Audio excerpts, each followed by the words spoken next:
But I have some real concerns whether or not Donald Trump can beat Secretary Clinton. On that note, we will wrap with J.C. Watts. His book, Dig Deep, is published by Regnery Faith. And you can find Jim Bohannon on Twitter at Jimbo Talks. 15 minutes before the hour. Next on America in the Morning, gun sales shooting way up. Back after these messages.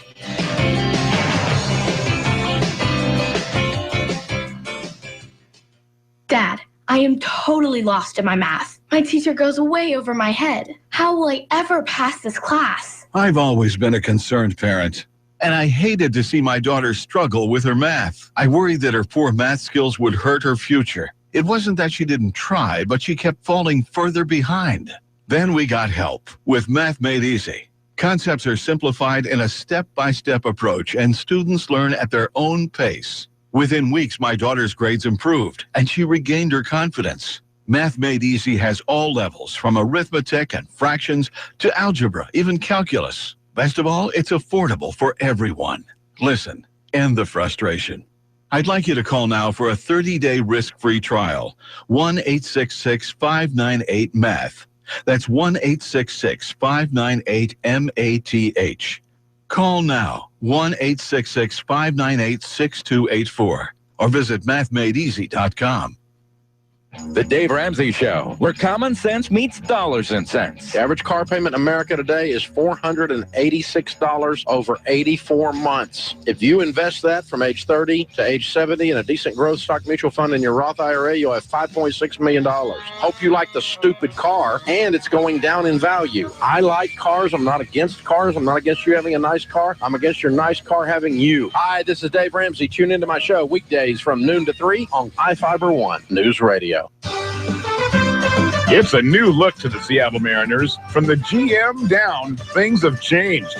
One thing that hasn't changed is that we at iFIBER ONE Newsradio are still your only South Sound home for the Seattle Mariners. The Seattle Mariners are brought to you in part by Whitney's Chevrolet, Ascend Roofing, L&D Bottling, Claris Eye Center, BUD number 3, and Olympia Furniture Company. Oh. Welcome back to America in the Morning, 13 before the hour. Gun sales, or at least the background checks leading up to those sales, are on track to break a record. With more on that, here's Mark Chase. Analysts say there has been a spike in gun sales following the San Bernardino and Paris terror attacks. Also, as the general election draws closer, industry experts say the push for stronger gun control on the campaign trail may be driving sales. Federally licensed gun dealers are required to run a background check whenever someone tries to buy a handgun. 2016 is on track to surpass last year's record of 23 million background checks. I'm Mark Chase. 12 now before the hour. Teenagers who do not get enough sleep face some undue risks. John Stolness has more on a study that should concern their parents. The CDC says high school students who get too little sleep or too much sleep are more likely to drive drunk or take other risks. The survey studied more than 50,000 high school students. Researchers said they don't know if sleep issues cause teens to take dangerous risks or whether both are a reflection of some kind of depression or other problems. Students who only get 5 to 6 hours of sleep a night were twice as likely to say they'd driven while drinking in the previous month compared to kids who regularly got a full night of sleep. That was also true of kids who got 10 or more hours a night compared to regular sleepers. I'm John Stolness. It's coming up on 11 now before the hour. MLB, NHL, NBA, PGA. It's Friday Sports with Robert Workman.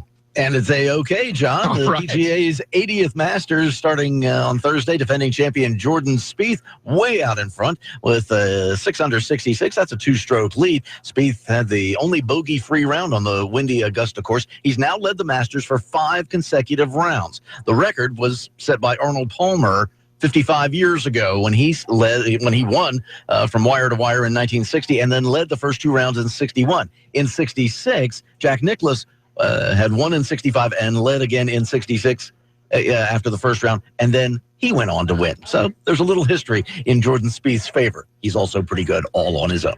Baseball, a couple of more home openers on Thursday. The Marlins knocked off the Nationals in D.C. 6-4. David Phelps came through with 4 shutout innings of relief after a long rain delay. He also singled in what turned out to be the winning run. Bryce Harper homered for the home team. Giants drubbed the Dodgers 12-6 in San Francisco's opener. L.A. led 4-0 in the 5th. Remember, they didn't give up a single run in the entire series against San Diego, but then the Giants finally figured them out. They scored 3 times in the 5th, 4 more in the 6th, and 5 in the 8th. The big blow, a Hunter Pence grand slam. Joe Panik had 3 hits and 3 RBI at the Disco.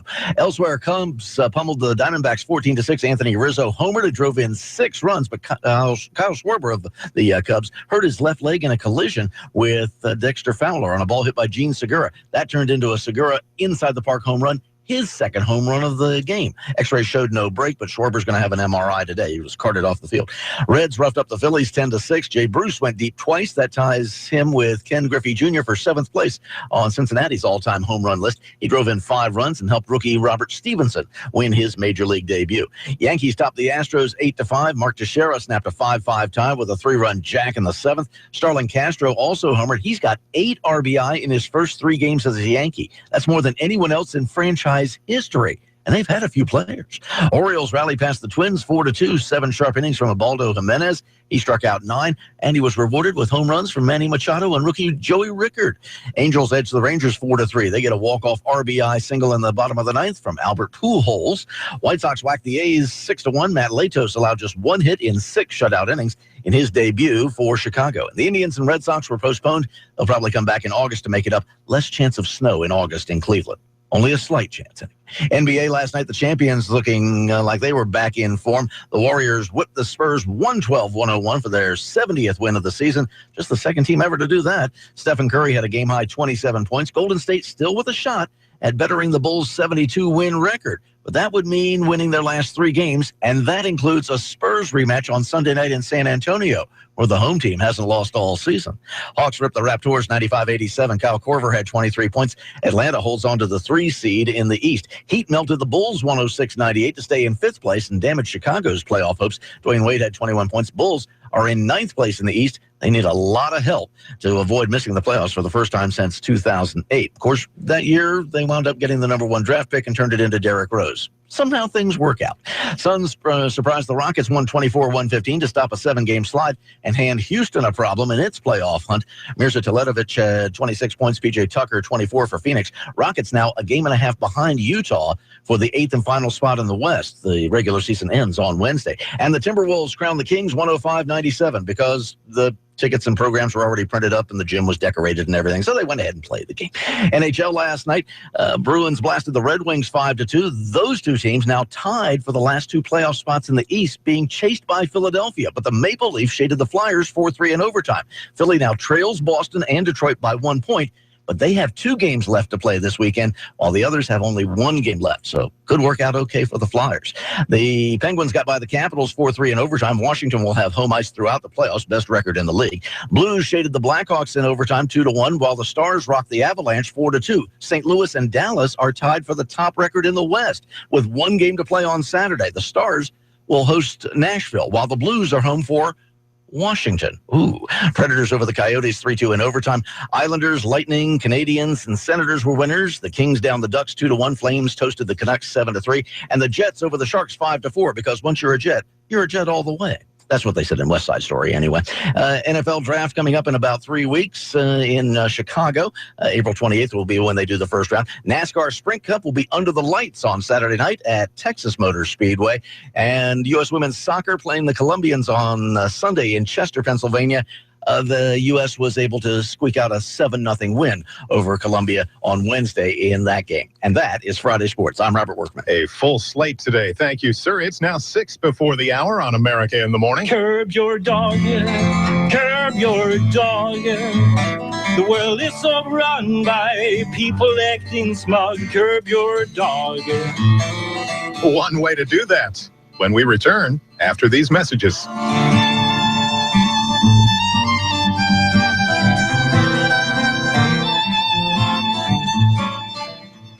Want to know the secret to success, kid?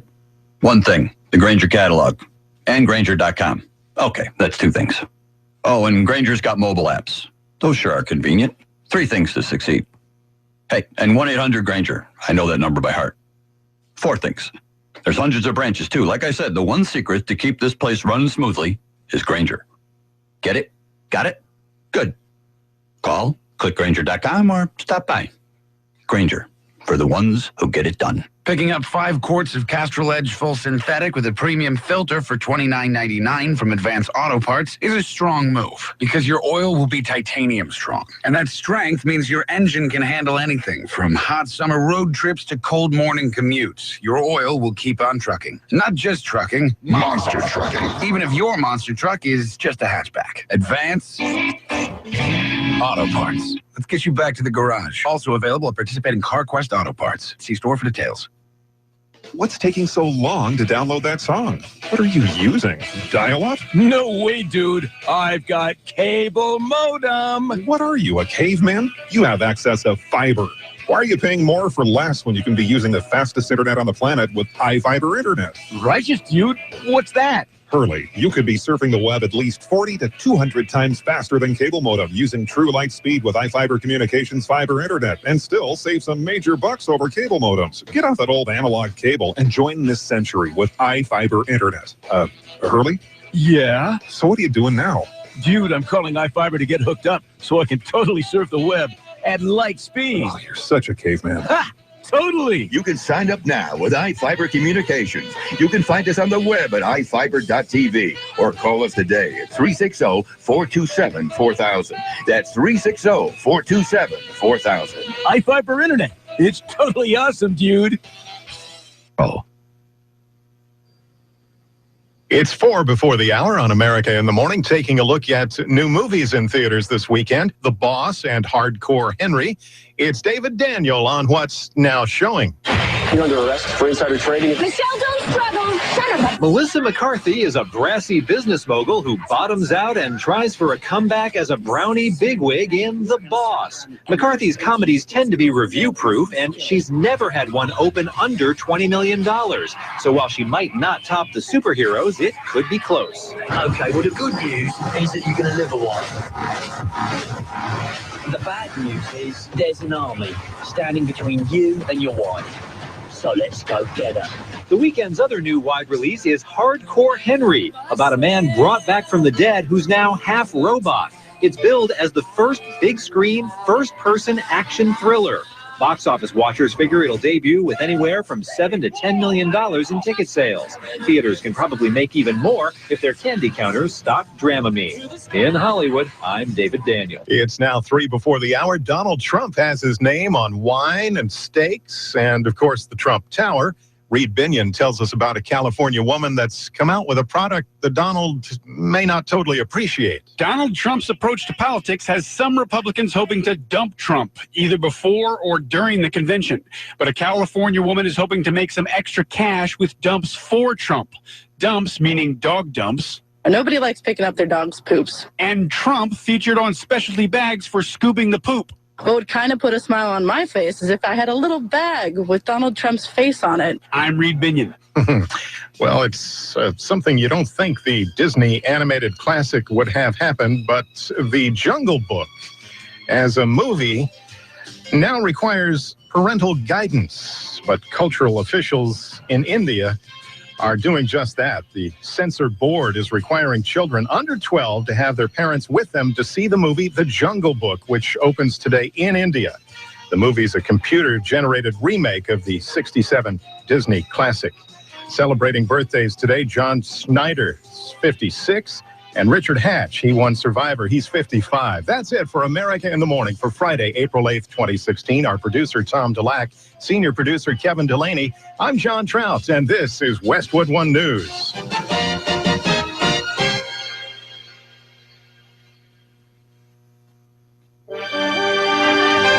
It's that time of year again for Seattle Mariners baseball, and iFIBER ONE Newsradio is the only station to carry the Mariners in the South Sound.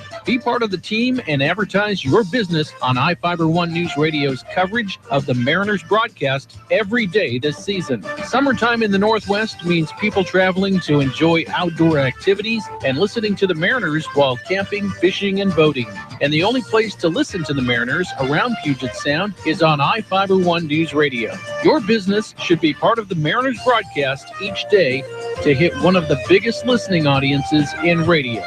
Choose from packages that get you on every game or every inning of over 150 games this season. Call the sales team at iFIBER One News Radio today at 360-426-1030 or email us at sales@ifiber1.com and sign up to be part of the great season of Mariners baseball. Tom Hartman is live and waiting your call weekdays from 9 to noon on iFIBER One News Radio, AM 1030, FM 1033, KMAS Shelton. Here's the latest from ABC News. I'm Karen Chase. Republicans aren't the only ones talking about a contested convention. Bernie Sanders says the Democratic convention could also be a brokered event. Hillary Clinton says she's confident she'll be the nominee. ABC's Tom Yamas says both are campaigning hard in New York. The race for president turning into a subway series. Hillary Clinton opting for the 4 train, where she struggled with her Metro card, swiping it 5 times before it worked, while Senator Bernie Sanders strolled to a local diner, both questioning one another about who was more qualified to hold office. Sanders says he was delighted to be invited to the Vatican for a conference on social, economic, and environmental issues. He says he's a big fan of Pope Francis, who's injected a moral consequence into the economy. The Pope is urging Catholics to let their conscience guide decisions regarding marriage and family. In a new document, he said the church should no longer sit in judgment and throw stones at those who fail to live up to the gospel's ideals. ABC's Megan Williams is at the Vatican. In this new family document, the Pope urges his church to start being more accepting of the different ways people live. He opens the door. Vatican expert Robert Mickens calls it a big deal, not because there have been any changes in doctrine or church teaching, but because of the major shift in tone and language. It's who am I to judge? Because the scriptures say we're not to judge. Megan Williams, ABC News, the Vatican. The weather still hasn't caught up to the calendar. Millions of Americans from the Great Lakes to New England are in for a very winter-like weekend that could include snow. Officials in Princeton, New Jersey are investigating a Snapchat photo purportedly showing high school students engaged in a game of beer pong pitting Jews against Nazis labeled Alcoholocaust. The cups were arranged in a Star of David and a swastika. One student blasted it on her blog as indefensible, saying participants must be trapped in the delusional mindset that the game is cool or funny or anything besides insane. This is ABC News. I'm Nick Soboleski, a Select Quote agent with a true story that could save you hundreds of dollars a year. A woman named Linda just called. Her husband, Ray, has a $300,000 group life insurance policy, but is changing jobs and can't take it with him. Well, I impartially shopped the highly rated term life insurance companies we represent and found Ray, who is 41 and takes medication to control his cholesterol, a 10-year, $500,000 policy for under $26 a month. That's almost twice the coverage for less than half of what he had paid. If SelectQuote hasn't shopped for your life insurance, you're probably paying too much. For your free quote, call 1-800-613-4810. That's 1-800-613-4810. 1-800-613-4810. Or go to SelectQuote.com. We shop. You save. Get full details on the example policy at SelectQuote.com/commercials. Your price can vary depending on your health, issuing company, and other factors not available in all states. 30 years ago today, actor Clint Eastwood became the mayor of a California town. ABC's Alex Stone has a look back. You could ask yourself a question. At the time, he was known more as Dirty Harry than Mr. Mayor. Do I feel lucky? Recognized for his on-screen gunslinging. But on April 8th of 1986, the 4,000 residents of Carmel by the Sea overwhelmingly chose Republican Clint Eastwood as their new mayor. He got 3/4 of the vote. Go ahead, make my day. Eastwood served his full 2-year term, focusing his platform on relaxing strict rules on small business in town. Then he went back to making movies with a bit of politics sprinkled in. When somebody does not do the job, we got to let them go. Alex Stone, ABC News. It was a star-studded finale to American Idol. Those making return appearances included J-Lo, Simon Cowell, Jennifer Hudson, and original Idol champ Kelly Clarkson, appearing via video. She's pregnant. The winner was a former waiter from Mississippi, Trent Harmon. Karen Chase, ABC News. Westwood. Local news is brought to you by Shelton Health and Rehabilitation Center. Find them online at sheltonhealthandrehab.com. From the iFIBER ONE News Radio studios, I'm Mary Lynn Foster. Sheriff John Snauza presented a Thurston County law enforcement marijuana review at the Lacey Chamber of Commerce monthly luncheon. Among the subjects discussed, the sheriff talked about marijuana addiction among youth and its implications. In March 2016, we were presented with the results of what marijuana does, not only to our young adults, and our young adults are aged 18 to 25. What we're seeing is that we were seeing a 43% increase just in crashes on our highways, fatalities. We're seeing a 300% use of abuse amongst our teenagers. We're seeing our 10th graders, 1 in 5 uses marijuana or has tried marijuana within the last month. Also, our healthy use survey said that 12th graders, 1 in 4 use it at least once a month. That's a high rate, and it's because as a society we're thinking that it's okay. Other topics Snauza covered were fatality shootings over marijuana buys, comparing marijuana from the past to now, the number of producers, processors, and retailers, how Washington State is projected to be the #1 distributor of marijuana by 2020, and more. Find a link to Sheriff Snauza's full presentation on our website, iFIBER1newsradio.com. Acting Port of Shelton Director Wendy Smith sees a need for jobs growth, with the portion commissioners planning a retreat Monday in Belfair to discuss strategy. Smith says she wants to hear from tenants about their vision for the port. Port tenants represent about 700 jobs, some of them seasonal. Creating more jobs is part of Smith's plan.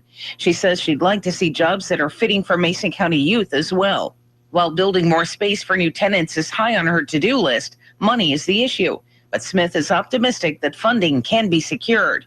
Smith is working with Mason County Economic Development Council Director Lynn Longan to find funding sources. Toxic algae warnings have been issued for 2 lakes in Thurston County. Health officials warn that people should avoid swimming, fishing, or letting their pets play in the water at Long and Pattison lakes.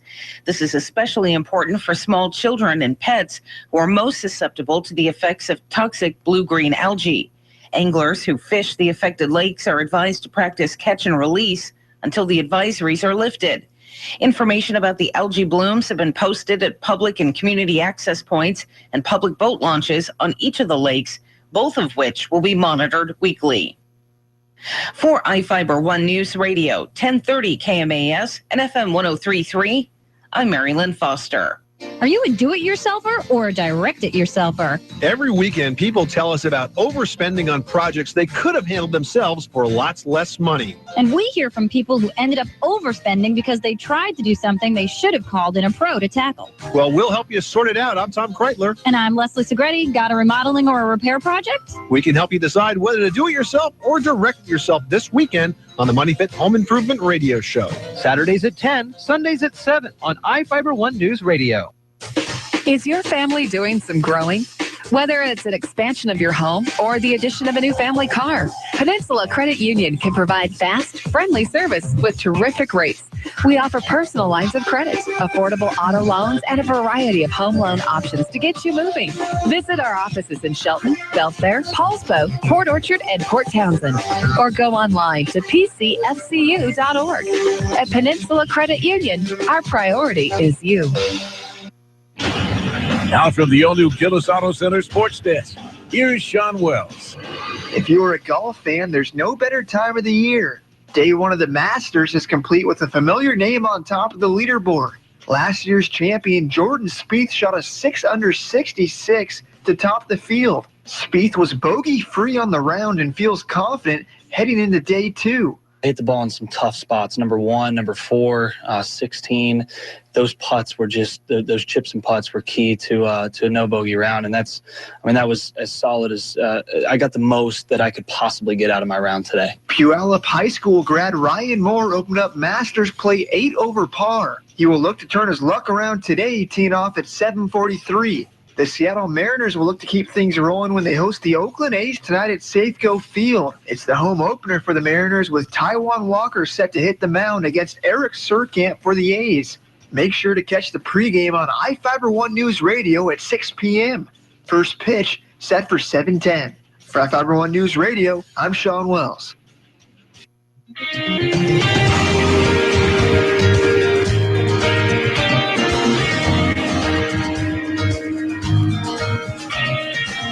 Good morning, it's 6:10.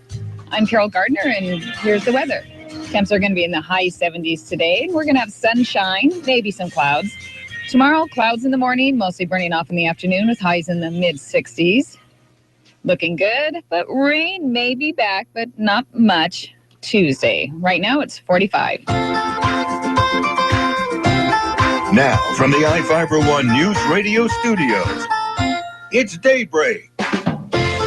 Providing local news, sports, weather, and interviews to the South South's most important people. You. From business leaders to politicians, from activists for change to advocates for the poor. Your neighbors and newsmakers are here on Daybreak. 6:10 on a Friday morning. Good morning to you. It is Daybreak here. I'm Jeff Slakey along with Carol Gardner on a Friday, as I mentioned, and a good morning to you, Carol. Good morning. You were right on that weather yesterday. Hoo-wee. Did you? Well, you don't have a thermometer at your home, so you couldn't tell me That's good exactly enough. what the number was. I can tell you that inside the van for the neighbors across the street, their thermometer that talks about the outside said 81. Mm-hmm. I'd say that's probably about right. Yeah, I would say also. Got a great show for you today. Brad Miller from Graduation Matters Shelton coming in at 8:15. Also, riveting radio real estate at 8:45. Throughout the morning, Jeff Chu reports on the Mason County Senior Activities Center, and a dangerous mental patient previously charged with brutal murder is still on the loose in Washington. Anthony Garver and Marcus Alexander Adams escaped a mental hospital on Wednesday. Adams was caught yesterday, just hours after he was seen boarding a local bus. But this morning, the manhunt continues for Garver, and ABC's Jim Alvia has more from Lakewood. There were a couple fresh leads overnight, but police have so far come up empty in their intense search for what they say is a dangerous criminal who's still on the loose from a mental hospital. Police in Spokane, reacting to a tip from the parents, searched the woods outside of town in Spokane overnight, but they gave up after finding no sign of Anthony Garver, one of the two escapees from the Washington State Hospital. We'll continue to monitor this, and one of the benefits of Twitter this morning is the instant information. Mm-hmm. What do you see there, Carol? Well, the Spokane County Sheriff, like we were just talking about, they were searching, so they're out in force again this morning in the neighborhood where Garver was last seen. So I'm sure we're going to hear a lot more. 6:12, yeah, 6:12. Thank you. On iFIBER ONE News Radio, we have some AP news stories for you, some pollution violations that are happening, and also a story about being at the right place at the right time for somebody in Hawaii. And there's some stuff from the teachers union to pass along. It's all coming up here on Daybreak at iFIBER ONE News Radio.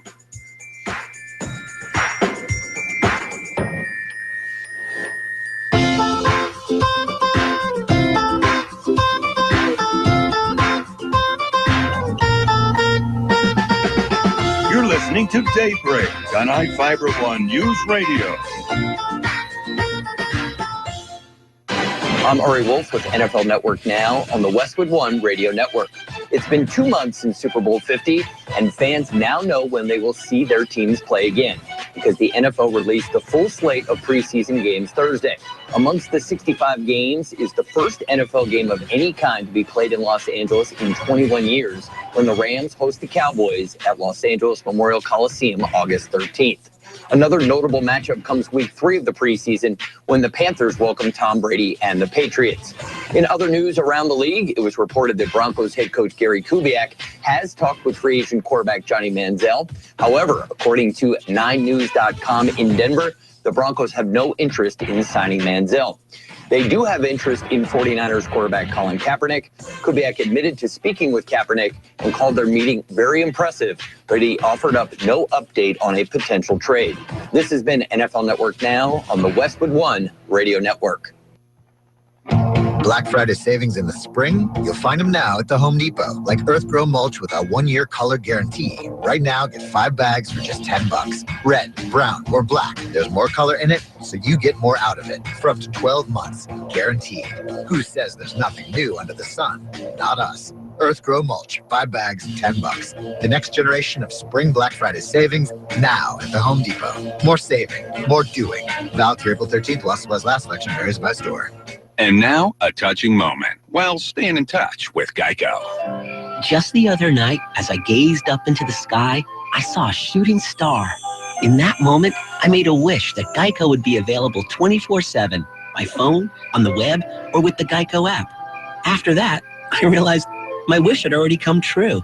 So basically, I had just wasted a perfectly good wish. Then I started to think about dolphins and felt better right away. Geico. Anywhere, anytime.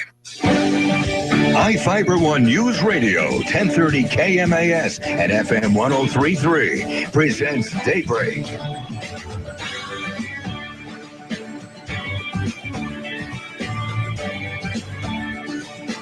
Good morning to you. It is Daybreak here, iFIBER One News Radio. I'm Jeff Slakey along with Carol Gardner. Morning to you. We're looking at, you sent me the Seahawks preseason schedule. That came out after we were able to get Sean's sports report in. But I can tell you right now, August 11, it's always football. I mean, there's always football. There's always football. August 11, KC, the Kansas City Chiefs, will be welcoming the Seahawks. Minnesota comes to town. Dallas comes to town for a big game. It goes between the 25th and the 28th of August. Crazy. We're still working on that one. And then, of course, this time at Oakland Raiders. Every year, Hawks play the Raiders. Used to be old teammates or rivals there. And the only, that's not true. One of the only times I ever saw a fight. So we had season tickets for three or 4 years for the Seahawks in the mid-aughts. And the only time I saw a really bad fight in the stands, Raiders.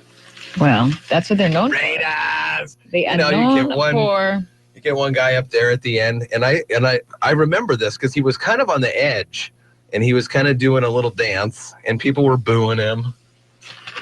Well, football season. Should have went on Dancing with the Stars. Then he would have gotten booed off. 6:16 here, iFIBER One News Radio. Speaking of celebrities, did you watch the finale for American Idol? And did you weep? Did I weep? I weep that I spent 15 minutes watching the finale of American Idol. No, it was okay. So we turned it on, and it was about 15 minutes in, and people were singing because it's a singing show, and it was a lot of the past contestants. Mm-hmm. And there are some that I remember, even not winners. Well, so also they didn't just bring back the ones that made it. They brought back they had Sanjaya was there, although he wasn't singing, he was in the audience. He's from Washington.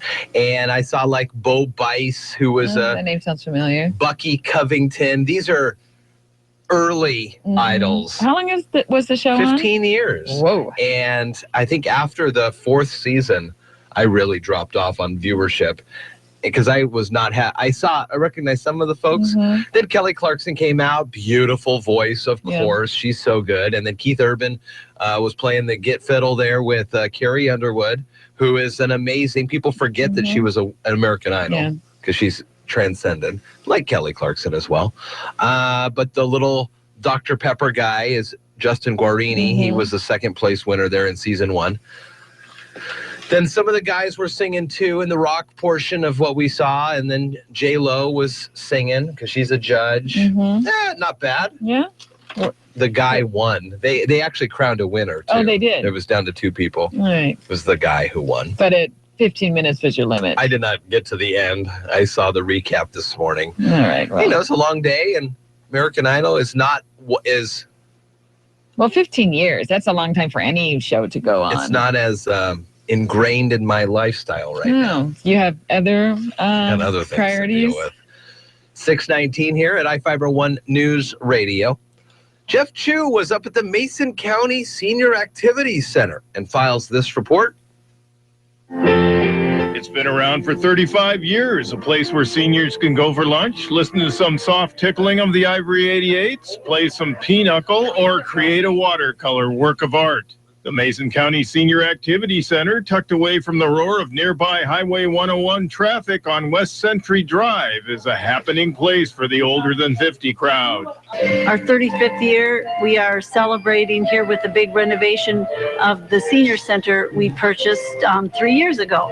The 16,000 square foot senior center is inside the pavilion at Century Park, a popular place for outdoor weddings in the well-kept garden, and a ballroom and dining area for receptions and special events. Senior Center board member Gary Miner says the big news these days at the center is renovation. We're replacing 8 gas furnaces and 7 air conditioners. Plus, they're giving us all kinds of additional ductwork and thermostats, so we have a little bit more control in all the smaller rooms. And as you can see, we're having quite a bit of change here on the floor. This used to have an acrylic cover on it, and we ground it down and we stained it a darker color than the natural concrete. And then over here, we've got the waterproof membranes going down. Senior Center Executive Director Terry Shaw explained why the work was needed. Our heating and cooling was antiquated, so it was time to get that updated for another 35 years here. We also are getting the bathrooms updated for new ADA standards. Some other new features are being added to the center, which has about 1,000 members.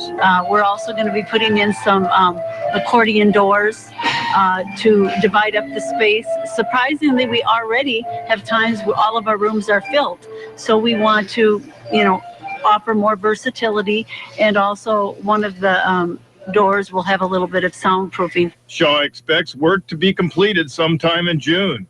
The state awarded the center $400,000 to go toward the renovation project. Shaw says the activity center is primarily funded through its thrift store, Nifty Thrifty, on West Railroad Avenue in Shelton. The store recently had a half-off sale in honor of the Senior Center's 35th anniversary. We have a mortgage on this place, and we are not funded by the county or the city or even the federal government. So our mortgage and our ability to do this has been 35 years of seniors committing their time and energies and funds to this. So we owe it to the people. We stand on their shoulders to have this last, for another 35 years. I'm Jeff Chu for iFIBER One News. We've been up to the Senior Center often for events, and it is a beautiful facility. It would be a nice place on a sunny day. They have that. There's a little back area as well.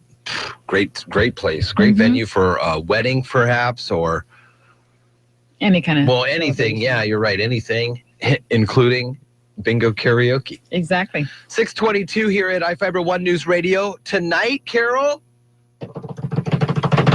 it's the home opener for the Mariners. Oh, yeah. Thank goodness we are not in Chicago. The Chicago White Sox start the season with fire, but probably not the way you think. I'm ABC's Ryan Burrow with more on that coming up. That's coming up as well. And also, a Spokane County Sheriff's deputy helped save the life of a man while on vacation on Hawaii. And we'll have Marilyn Foster's news at 6:30. All coming up on Daybreak.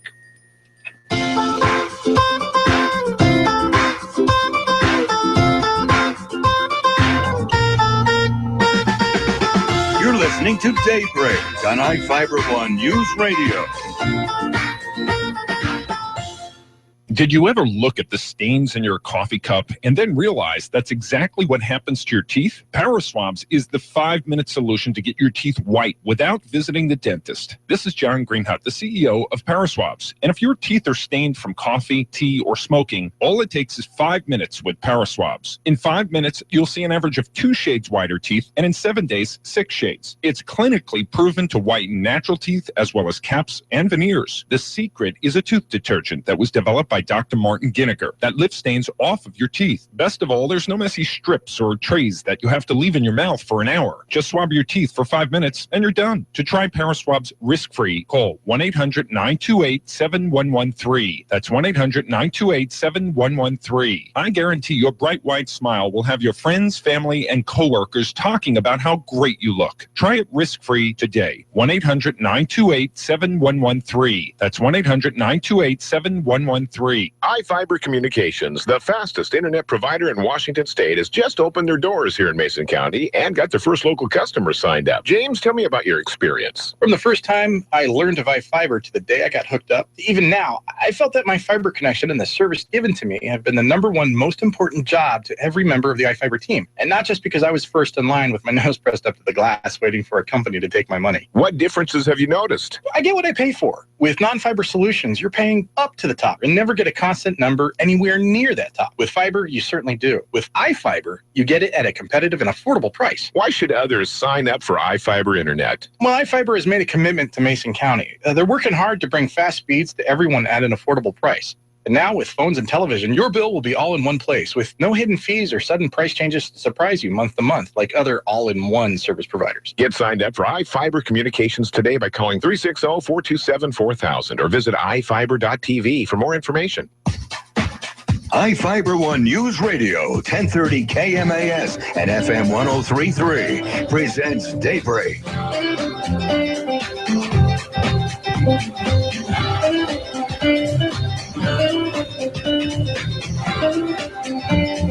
6:25, Mary Lynn Foster coming up in a couple minutes. Friday morning, Jeff and Carol, morning to you.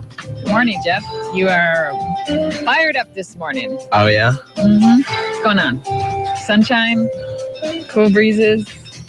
Got your Mariners home opener. Mariners home opener. Are you heading up? No. We're going to see if we can get Sean Wells, our sports director, up maybe either today for opening day or sometime over the weekend to see the new look. You know, they make changes. There's some new food that's being added in, and it'll be the first time Sean will get a chance to cover the Mariners for iFIBER One News Radio, so that'll be a lot of fun. Do we have new uniforms this year? No. I think one of the only teams that's kind of going through that right now is Cleveland. They are taking the traditional Chief Wahoo logo image. A lot of people find it offensive. And they're moving it down on the list. So there's the home, there's the away, the alternative, whatever. So they're going to stick, Cleveland at least is going to move, I think, from the Chief Wahoo logo that you remember from such hit movies as Major League or Major League 2 to the Block C, which is a pretty nice looking Block C. So we'll see. There's a guy on ESPN, Bomani Jones, so I watch him on those talking head shows that they have on ESPN I really like. Anyways, he was hosting a morning show of Phil when he was filling in from his other radio program he has, and he wore a Caucasians shirt, and it had the Chief Wahoo logo, but it was a white guy. I mean, it looked like a white guy with blonde hair, and apparently ESPN... So this was during the Mike and Mike radio show. And throughout the whole show, because they do a video cast, much like we do on YouTube, you can watch us today. And the heads at ESPN were telling him to cover up his shirt. Interesting. Not one to do that. He finally acquiesced about halfway through. 6:27 at iFIBER One News Radio. It is opening night. Mariners, Oakland, 6 o'clock pregame, 7 o'clock first pitch. Thank goodness we are not White Sox fans. Early Friday morning, a fire broke out at U.S. Cellular Field in a storage room on the first floor. The fire was put out within a half hour, but one firefighter was hurt with a non-life-threatening injury. The White Sox say nothing important was damaged. The cause of the fire is still under investigation. The Sox say everything remains on schedule for the afternoon opener against the Cleveland Indians. Ryan Burrow, ABC News, Chicago. So White Sox are playing the Indians, and there was... a little fire. You're going to make sure everything's rip-roaring, ready to go. I know everybody up at the safe is ready for the 2016 season, getting things opening. They open the ballpark a couple hours beforehand traditionally so people can go watch. I think it's a 7 o'clock game, and they're open the doors pretty early today. Yeah. Get people in and excited. A Spokane County Sheriff's deputy helped save a man's life while in Hawaii at the end of March. Deputy Darren Powers was checking into a Maui resort when someone ran into the lobby screaming for help at the pool. Powers says he ran and found a man unresponsive, not breathing, and with no pulse. Officials say Powers and a doctor who was there performed CPR, and after several minutes, the man started breathing. Powers says emergency responders arrived shortly thereafter, flying the man in his 50s to a hospital where he was put in a medically induced coma for 2 days. He's been released and is expected to make a full recovery. Powers says he's just glad he was there. Isn't that amazing? Yeah. Right place at the right time, to be sure. Yeah. Crazy. And authorities have indicted the owner and a captain of a commercial fishing vessel for Clean Water Act and ship pollution violations. The Justice Department says Bingham Fox and his son Randall discharged and ordered other crew members to illegally discharge oil and other pollutants in U.S. waters near Blaine. They allegedly discharged the pollutants from 2011 to 2013. The indictment says that Bingham Fox, who owns the Native Sun and as part of his dockside maintenance, ordered crew members to discharge oil and other bilge wastes overboard in the harbor and adjoining shorelines. The men are going to appear in court in Seattle next week. 6:30, Mary Lynn Foster has the latest news, ABC Sports. You're listening to Coming up as well on iFIBER ONE Newsradio. Local news is brought to you by Fred Holmes Tree Service. FredHolmesTreeService.com, 427-4489. From the iFIBER ONE News Radio studios, I'm Mary Lynn Foster. Sheriff John Snauza presented a Thurston County law enforcement marijuana review at the Lacey Chamber of Commerce monthly luncheon. Among the subjects discussed, the sheriff talked about marijuana addiction among youth and its implications.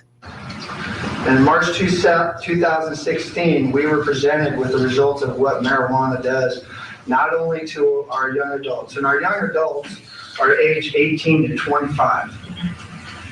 What we're seeing is that we were seeing a 43% increase just in crashes on our highways, fatalities. We're seeing a 300% use of abuse amongst our teenagers. We're seeing our 10th graders, 1 in 5 uses marijuana or has tried marijuana within the last month. Also, our health use survey said that 12th graders, 1 in 4 use it at least once a month. That's a high rate, and it's because as a society, we're thinking that it's okay. Other topics Snauza covered were fatality shootings over marijuana buys, comparing marijuana from the past to now, the number of producers, processors, and retailers, how Washington State is projected to be the #1 distributor of marijuana by 2020, and more. Find a link to Sheriff Snauza's full presentation on our website, iFIBER1newsradio.com. Acting Port of Shelton Director Wendy Smith sees a need for jobs growth. With the portion commissioners planning a retreat Monday in Belfair to discuss strategy, Smith says she wants to hear from tenants about their vision for the port. Port tenants represent about 700 jobs, some of them seasonal. Creating more jobs is part of Smith's plan. She says she'd like to see jobs that are fitting for Mason County youth as well. While building more space for new tenants is high on her to-do list, money is the issue. But Smith is optimistic that funding can be secured. Smith is working with Mason County Economic Development Council Director Lynn Longan to find funding sources. Toxic algae warnings have been issued for 2 lakes in Thurston County. Health officials warn that people should avoid swimming, fishing, or letting their pets play in the water at Long and Pattison lakes. This is especially important for small children and pets who are most susceptible to the effects of toxic blue-green algae. Anglers who fish the affected lakes are advised to practice catch and release until the advisories are lifted. Information about the algae blooms have been posted at public and community access points and public boat launches on each of the lakes, both of which will be monitored weekly. For iFIBER ONE News Radio, 1030 KMAS and FM 103.3, I'm Mary Lynn Foster. Hi, I'm Ken Slater, the Roof Doctor. If you're like me, your family's important, so make sure that they're well taken care of. One of the best ways to do that is to provide a safe and warm home to live in. For over 50 years, the Roof Doctor has been helping families stay safe and warm by building roofs that last for generations. Our teams have some of the most experienced roofers in the area, and we only use the highest quality materials to keep your family safe, warm, and dry. That's the Roof Doctor. Give us a call. Historic night in Oakland, even before the Warriors hosted the Spurs. Hi, everybody. Todd Ant reporting on sports. It's the first time in NBA history where both teams entered a game with at least 65 victories. In the end, Steph Curry and the Warriors got the best of San Antonio, 112-101. We got 3 games left. Well known what we're chasing. So tonight was a good night for a lot of different reasons to play better, have more energy, more focus on the details that we need going forward. Golden State becomes the second team in league history to reach 70 victories, and they clinch the Western Conference. They're in Memphis Saturday night. Thursday baseball in Anaheim with 2 outs and the bases loaded in the bottom of the 9th. Albert Pujols stepped up. High fly ball, deep left center field. Desmond on the run. He's still going back. Desmond reaches, can't get it. It's beyond his reach. It's off the wall and a short hop, and the Angels have won it 4-3. On KRLD, and the Angels win their first game of the season. Anthony Rizzo matched his career-high 6 RBIs. The Cubs beat the Diamondbacks 14-6, but lost Kyle Schwarber with a sprained ankle on an outfield collision. NHL and playoff spots are at a premium. The Flyers feeling the heat after going into overtime against Toronto. Now into the corner. He gets it back again. The shot. He scores! Jake Gardner's bullet throws a dagger into the Flyers. Playoff chances. On TSN Radio 1050, Leafs win in Philly 4-3, but the Flyers can still lock up a playoff berth by winning its last 2 games. College hockey, the Frozen Four National Championship game will feature Quinnipiac and North Dakota Saturday night. College basketball, Gonzaga sophomore Domantas Sabonis going to the NBA draft, along with Maryland forward Robert Carter Jr. Indiana center Thomas Bryant stays for another season in Bloomington. Todd Ant, ABC Sports. Financial advice you can understand on the Dave Ramsey Show. Personal finance is 80% behavior, 20% head knowledge. The reason you're in debt is behavior, not math. The way you get out of debt is behavior, change, not math. You can't borrow your way out of debt. How many times have you heard someone say, I had a whole bunch of credit card debt and I paid it off by getting a second mortgage? You didn't pay it off. You moved it. Hi, this is Dave Ramsey. Tune into my show weekdays from noon to 3 on iFIBER ONE News Radio. Now from the all-new Gillis Auto Center Sports Desk, here's Sean Wells. If you are a golf fan, there's no better time of the year. Day 1 of the Masters is complete with a familiar name on top of the leaderboard. Last year's champion Jordan Spieth shot a 6 under 66 to top the field. Spieth was bogey-free on the round and feels confident heading into day 2. Hit the ball in some tough spots. Number 1, number 4, 16. Those putts were just those chips and putts were key to a no bogey round, and that was as solid as I got the most that I could possibly get out of my round today. Puyallup High School grad Ryan Moore opened up Masters play 8 over par. He will look to turn his luck around today, teeing off at 7:43. The Seattle Mariners will look to keep things rolling when they host the Oakland A's tonight at Safeco Field. It's the home opener for the Mariners with Taijuan Walker set to hit the mound against Eric Surkamp for the A's. Make sure to catch the pregame on iFIBER ONE News Radio at 6 p.m. First pitch set for 7:10. For iFIBER ONE News Radio, I'm Sean Wells. Good morning. It's 6:38, and I'm Carol Gardner with the weather. Temps are going to be in the high 70s today. There's going to be sunshine, maybe some clouds. The forecast for the weekend is clouds in the morning, but mostly burning off in the afternoon with highs in the mid-60s. And right now, it's 45. Now, from the iFIBER ONE News Radio studios, it's Daybreak. Providing local news, sports, weather, and interviews to the South Sound's most important people. You. From business leaders to politicians, from activists for change to advocates for the poor. Your neighbors and newsmakers are here on Daybreak. Good morning to you. It's Daybreak at iFIBER ONE News Radio, 638. Brad Miller from Graduation Matters Shelton coming in about 2 hours for our at 8:15, I should say. So that's what's happening then. And then at 8:45, Dawn Pinnell's Riveting Radio Real Estate. Carol, what are we doing with her today? We're moving on to the buyer side? Yep, that's what she said. We had the whole seller experience, and now if you are in or thinking about buying a house, everybody says now's the time. So she's going to have starting some information on that, and she'll take us through that whole process. Sure. They say now's the time, almost like they say it's the most important election of your lifetime. New and improved. But it really, and Stephanie and I were talking about this because it's just amazing to me. And a lot of people went through this in the early 80s, and I've talked with Dale about this often too, is when he bought his first house, it was like a condo or whatever, but it was like a 12 or 16% interest rate. Mm-hmm. And, these days we're percolating right around 3 or 4, something like that. 3 to 5, yeah. Yeah. Pretty amazing. And that really helps you stretch your dollar if you're going to be in the buyer's market. Yeah, I just saw something the other day that said the rent's averaging about $1,000 for this whole South Sound region. Yeah. So if you can buy a house and pay about that much, you're going to be getting return on your money. Oh, yeah. Otherwise, you're just paying somebody else for it. Mm-hmm. 6:39, you're going to have to wait until May 8th locally. I think it was said May 7th. You said May 7th? Yes, I did. I believe that's a Saturday. Is that a Saturday? I don't. The day before Mother's Day.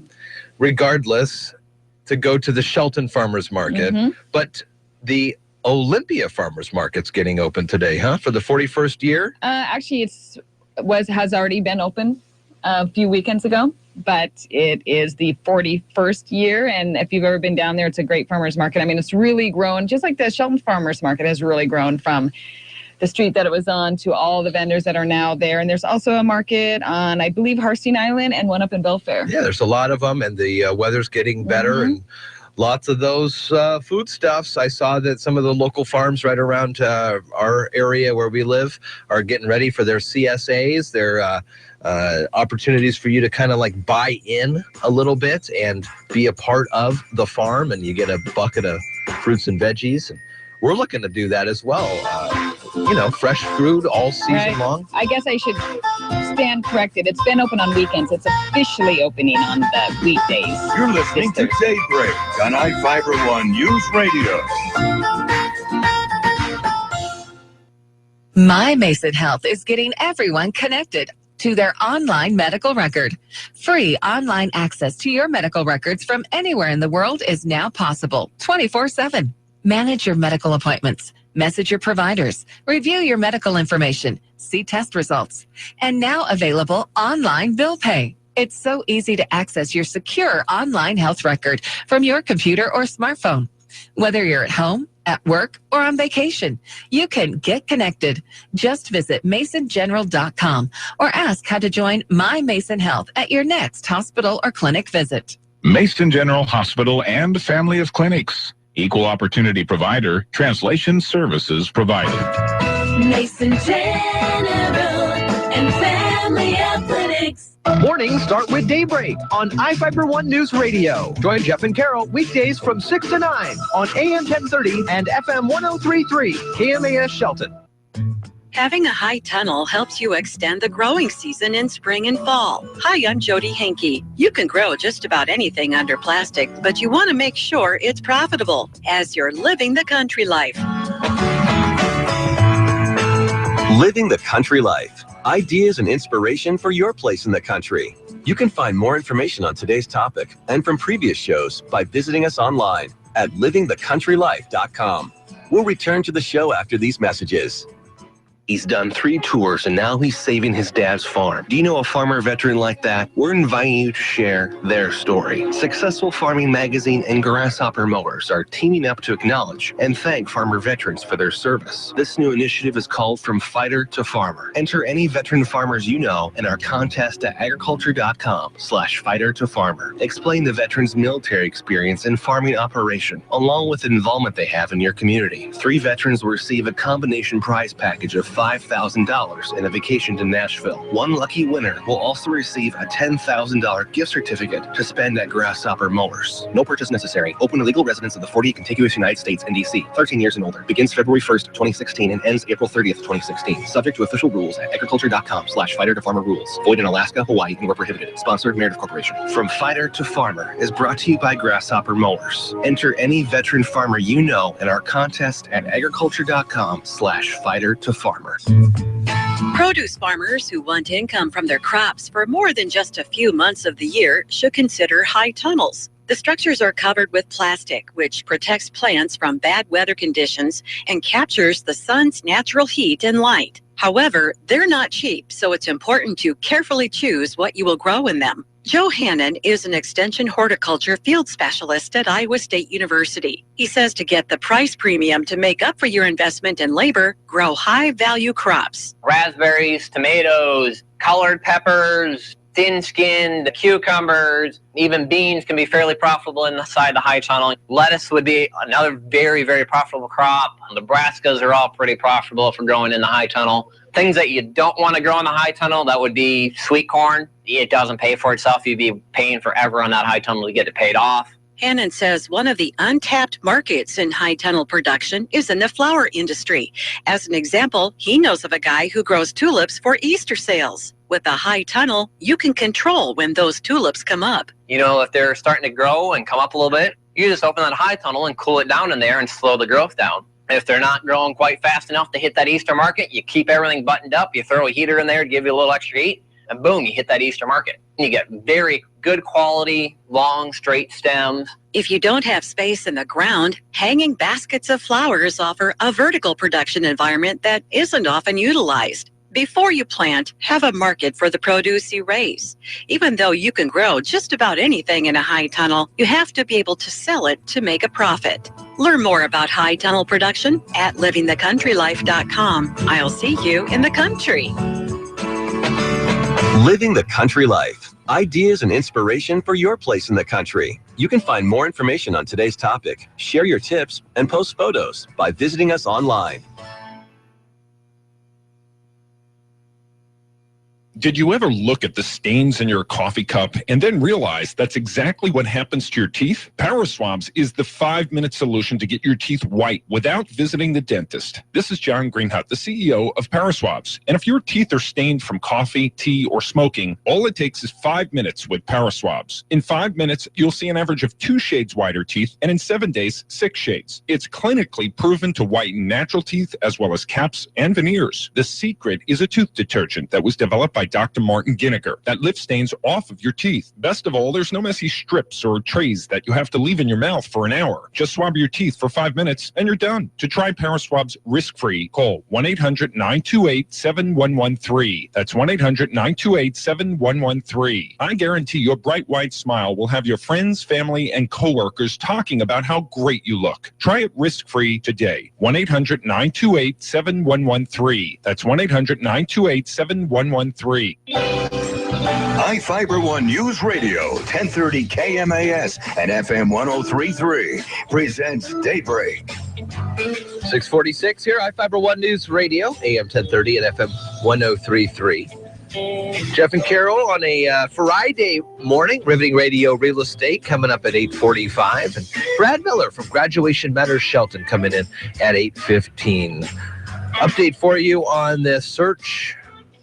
Let's see, from the Associated Press just 5 minutes ago, law enforcement officials say a man who escaped from a psychiatric hospital in Western Washington stopped at his parents' Spokane home on Thursday.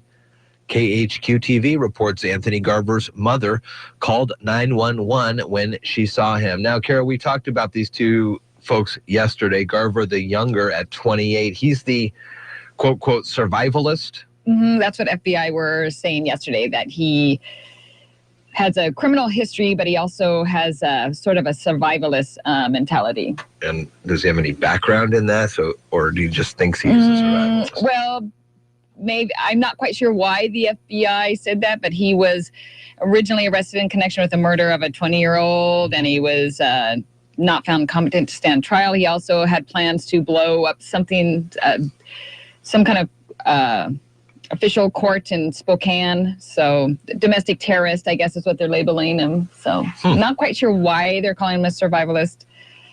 It's hard to say. Maybe he had a Facebook page and he was talking about. Well, speaking of, well, not really survivalists, I guess, but people out in the woods, the Barefoot Bandit's back in the news. Former teenage car, boat, and plane thief who became known as the Barefoot Bandit during a 2-year crime spree says his mother is ill and might die before he's released from prison this summer.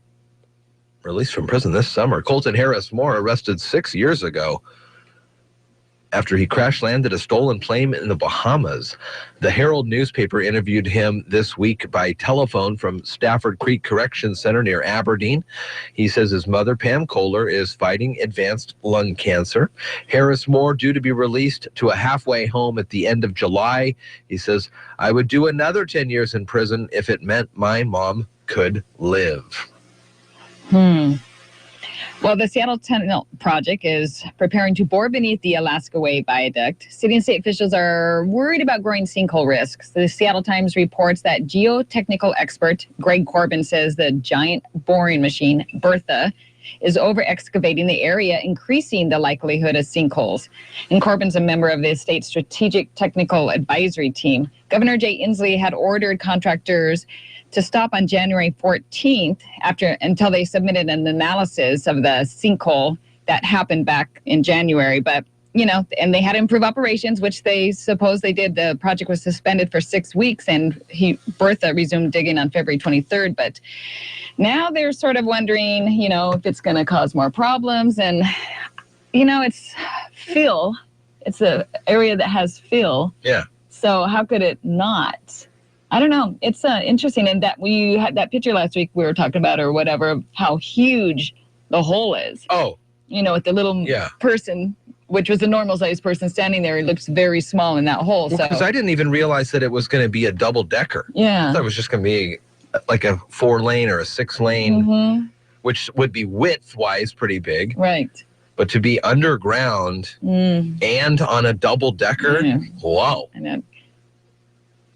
I mean, I just know how Olympia is built. I know how downtown Shelton is built on, like you said, Phil. Yeah. Great guy, but I mean, come on. You cannot build a city on this, especially in the Ring of Fire. Well, with these earthquakes. We did, and we built many of them, and now, I don't know. 6:50 at iFIBER ONE News Radio. Marilyn Foster's got the news at 7:03. ABC News comes our way in just a couple of moments. Here's what's on deck. I'm Sherry Preston at ABC News. Bernie Sanders says he has been invited to the Vatican to visit Pope Francis. That as the Pope issues a document on family life for Catholics. Latest details on what it means coming up. Interesting. We'll have that report coming up. In the news, it's 7 o'clock. We have a CNBC Business Radio report at 6:58 to bring you. Monday is Mariners Monday, our first ticket giveaway of the season.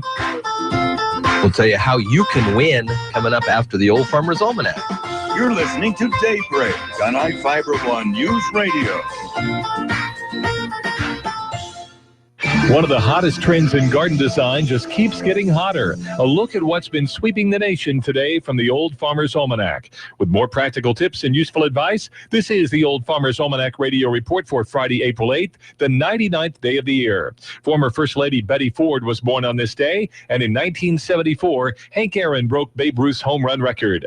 Over the past few decades, nothing has seen more explosive growth in garden design than ornamental grasses. In the 1980s, landscape architects began showing them in public gardens in the Washington, D.C. area, and the look caught on like, well, wildfire. With their soft, feathery look to the way they move in the breeze, few plants can add more visual interest. Most grasses are drought-resistant and free of insects and disease. If you're thinking of adding ornamental grass to your garden design, spring is the ideal time for planting and transplanting.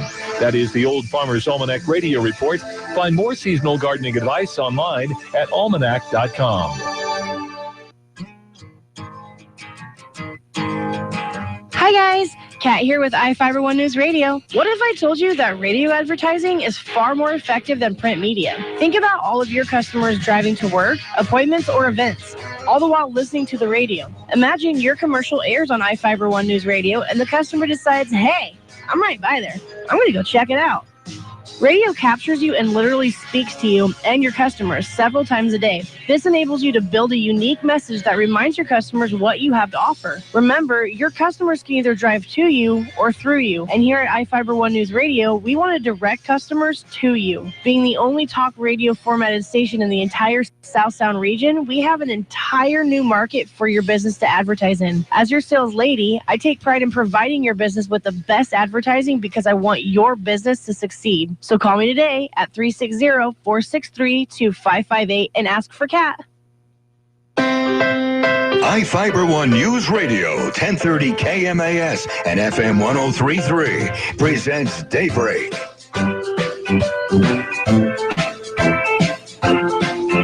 6:53 on a Friday morning, and a good morning to you. Mary Lynn Foster's news coming up in about 10 minutes.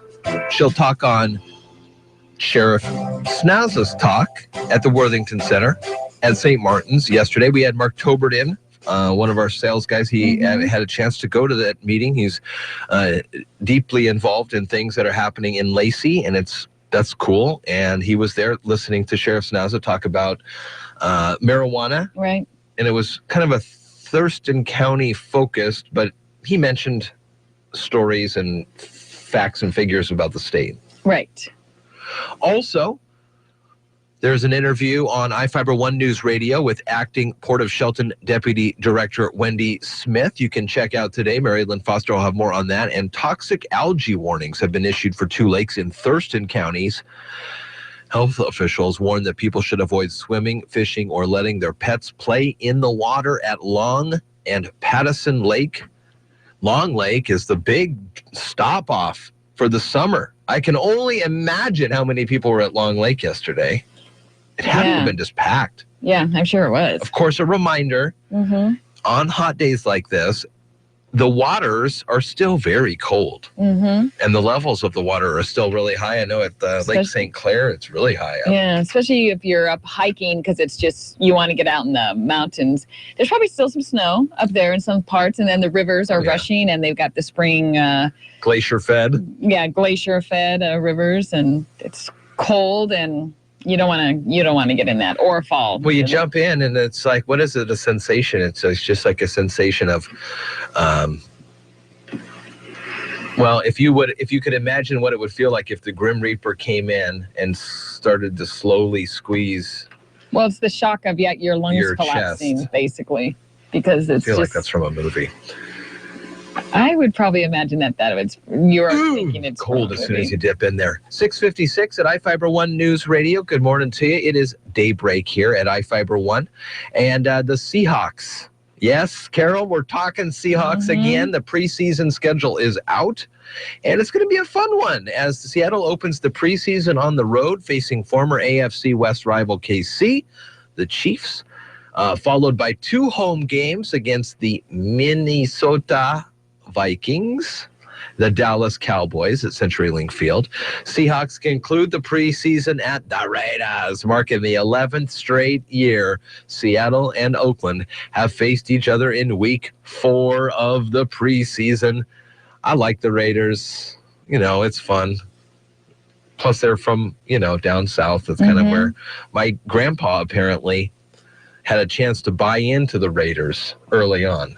Oh, yeah, and? No, he didn't, obviously. He wouldn't be sitting here. You're right. And my dad would go to the games at, like, whatever Coliseum they played, and it would just be pews, and that's where the players sat on, and the fans were right there with them, sitting right there. Back in the day, there wasn't as many security concerns. Speaking of, Safeco Field, along with all the ballparks in Major League Baseball, have upgraded their security features for this year. So if you're going to be fortunate enough to go to opening night tonight, please plan accordingly. You may need to spend a little extra time in the lines, especially when people are new and they're not sure what's going on. New season, new you. So get out there and probably, no bottled water. And they have metal detectors now. They added those last year. All to keep you safe at the safe. 7 o'clock.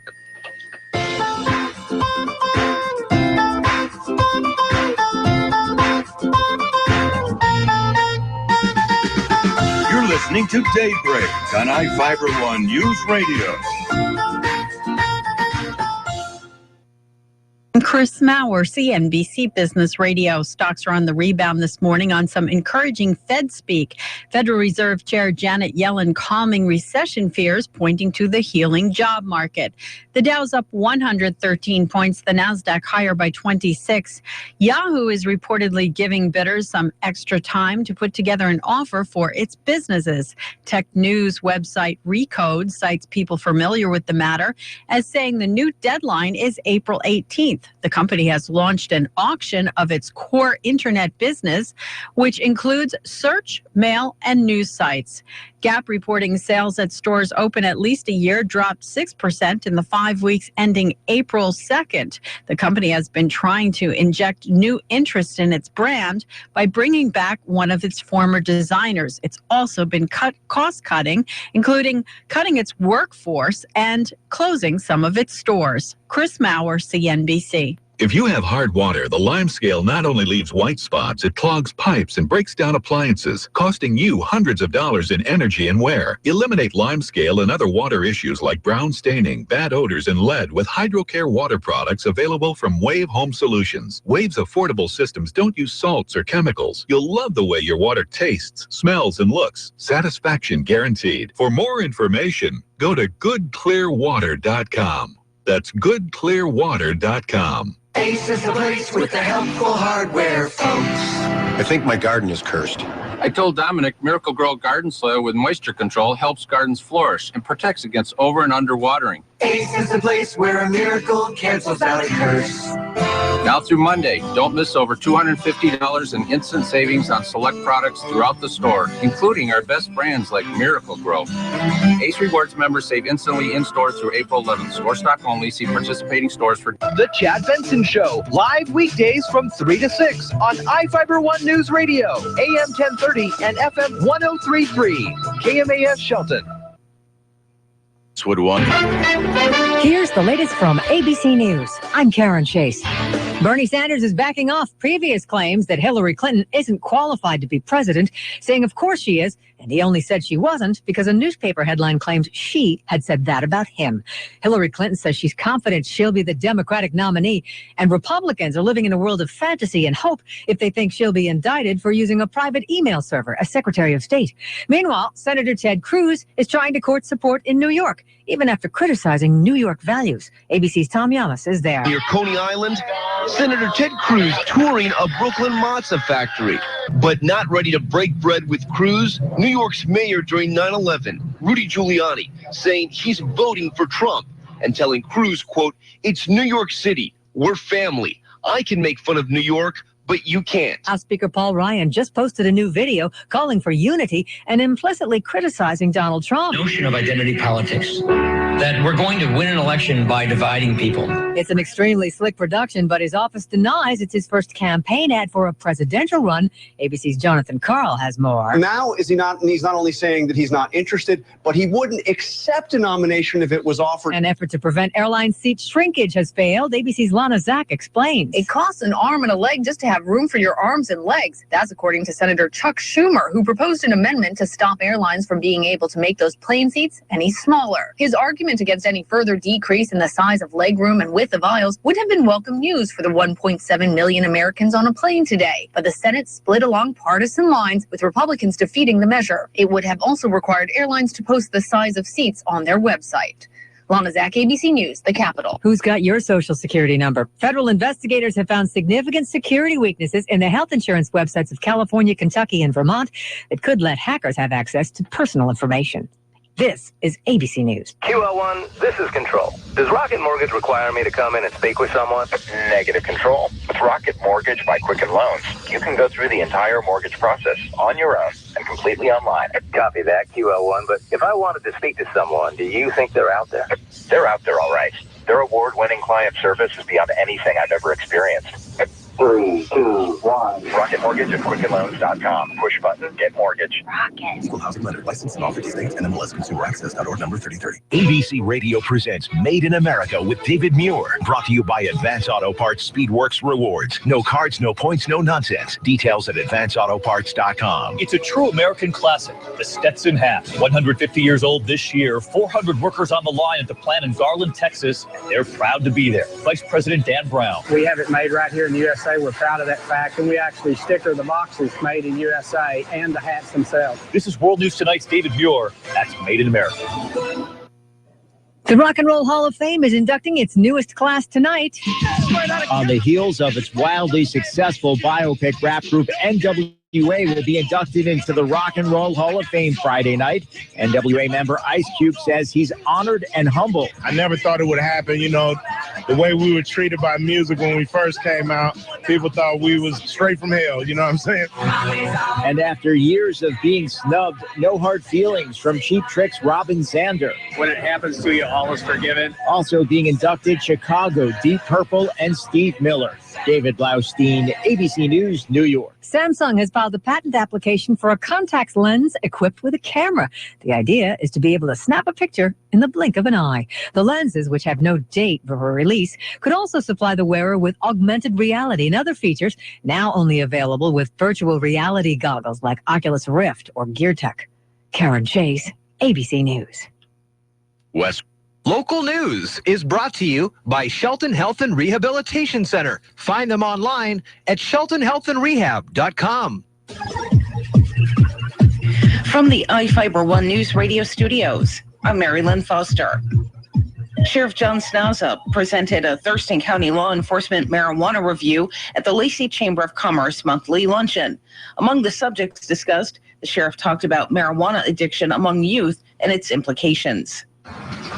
In March 2016, we were presented with the results of what marijuana does, not only to our young adults, and our young adults are aged 18 to 25. What we're seeing is that we were seeing a 43% increase just in crashes on our highways, fatalities. We're seeing a 300% use of abuse amongst our teenagers. We're seeing our 10th graders, 1 in 5 uses marijuana or has tried marijuana within the last month. Also, our healthy use survey said that 12th graders, 1 in 4 use it at least once a month. That's a high rate. And it's because as a society, we're thinking that it's okay. Other topics Snauza covered were fatality shootings over marijuana buys, comparing marijuana from the past to now, the number of producers, processors, and retailers, how Washington State is projected to be the #1 distributor of marijuana by 2020, and more. Find a link to Sheriff Snauza's full presentation on our website, iFIBER1newsradio.com. Acting Port of Shelton Director Wendy Smith sees a need for jobs growth. With the portion commissioners planning a retreat Monday in Belfair to discuss strategy, Smith says she wants to hear from tenants about their vision for the port. Port tenants represent about 700 jobs, some of them seasonal. Creating more jobs is part of Smith's plan. She says she'd like to see jobs that are fitting for Mason County youth as well. While building more space for new tenants is high on her to-do list, money is the issue. But Smith is optimistic that funding can be secured. Smith is working with Mason County Economic Development Council Director Lynn Longan to find funding sources. Toxic algae warnings have been issued for 2 lakes in Thurston County. Health officials warn that people should avoid swimming, fishing, or letting their pets play in the water at Long and Pattison lakes. This is especially important for small children and pets who are most susceptible to the effects of toxic blue-green algae. Anglers who fish the affected lakes are advised to practice catch and release until the advisories are lifted. Information about the algae blooms have been posted at public and community access points and public boat launches on each of the lakes, both of which will be monitored weekly. For iFIBER ONE News Radio, 1030 KMAS and FM 103.3, I'm Mary Lynn Foster. iFIBER ONE News Radio wants to take this time to thank the sponsors of Mariners Baseball who help bring the games to you on AM 1030 and FM 103.3. You can show your appreciation by supporting our local advertisers who bring you Mariners baseball in the South Sound. When you support our local sponsors, you are supporting our local communities. More Mariner baseball is on the way from iFIBER ONE News Radio. This is Doug Sample from Whitney Chevrolet. We're going to save you money. Montesano has one of the lowest sales tax rates in the state. Plus, our costs are way less than other dealers. And right now, we're offering up to 90 days with no payments on any new or used vehicles with proof of your tax refund. They all come with lifetime oil changes to boot. Stop by and visit whitneychev.com to check out our inventory. A $150 negotiable document fee may be added to the price of all vehicles. Worth the drive to Whitney's, just down the road to Whitney's. Now from the all-new Gillis Auto Center Sports Desk, here's Sean Wells. If you're a golf fan, there's no better time of the year. Day one of the Masters is complete with a familiar name on top of the leaderboard. Last year's champion Jordan Spieth shot a 6-under 66 to top the field. Spieth was bogey-free on the round and feels confident heading into day two. Hit the ball in some tough spots. Number 1, number 4, 16.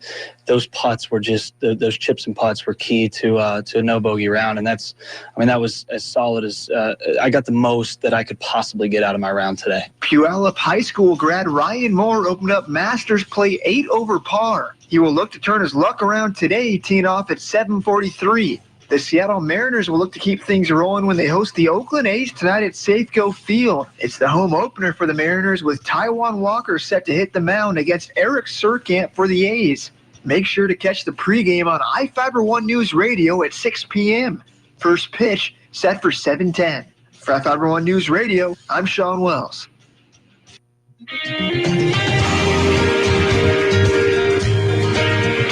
Good morning. It's 7:10. I'm Carol Gardner, and here's the weather. Temps are going to be in the high 70s today. It's going to be beautiful. Some clouds, but it's going to be mostly sunshine. And the weekend forecast also looks great. It's going to be sunny, highs in the mid-60s. We might have some clouds, but it's going to be a great weekend. And tonight, for opening night, it's going to be open air Coliseum, and you can get out there and listen to the game, or if you're lucky enough to go on up there and watch the game, it's going to be a great night. That roof better be open. Right now, it's 45. Now, from the iFIBER ONE News Radio studios, it's Daybreak. Providing local news, sports, weather, and interviews to the South Sound's most important people. You. From business leaders to politicians, from activists for change to advocates for the poor, your neighbors and newsmakers are here on Daybreak.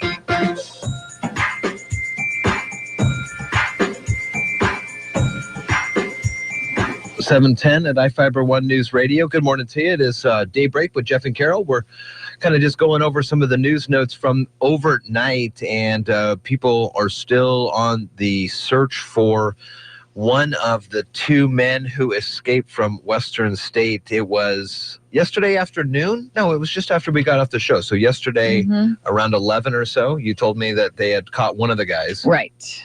And the other one is the one who is from Spokane. It turns out Anthony Garver stopped by his mom's house, his parents' house, in a Spokane home on Thursday.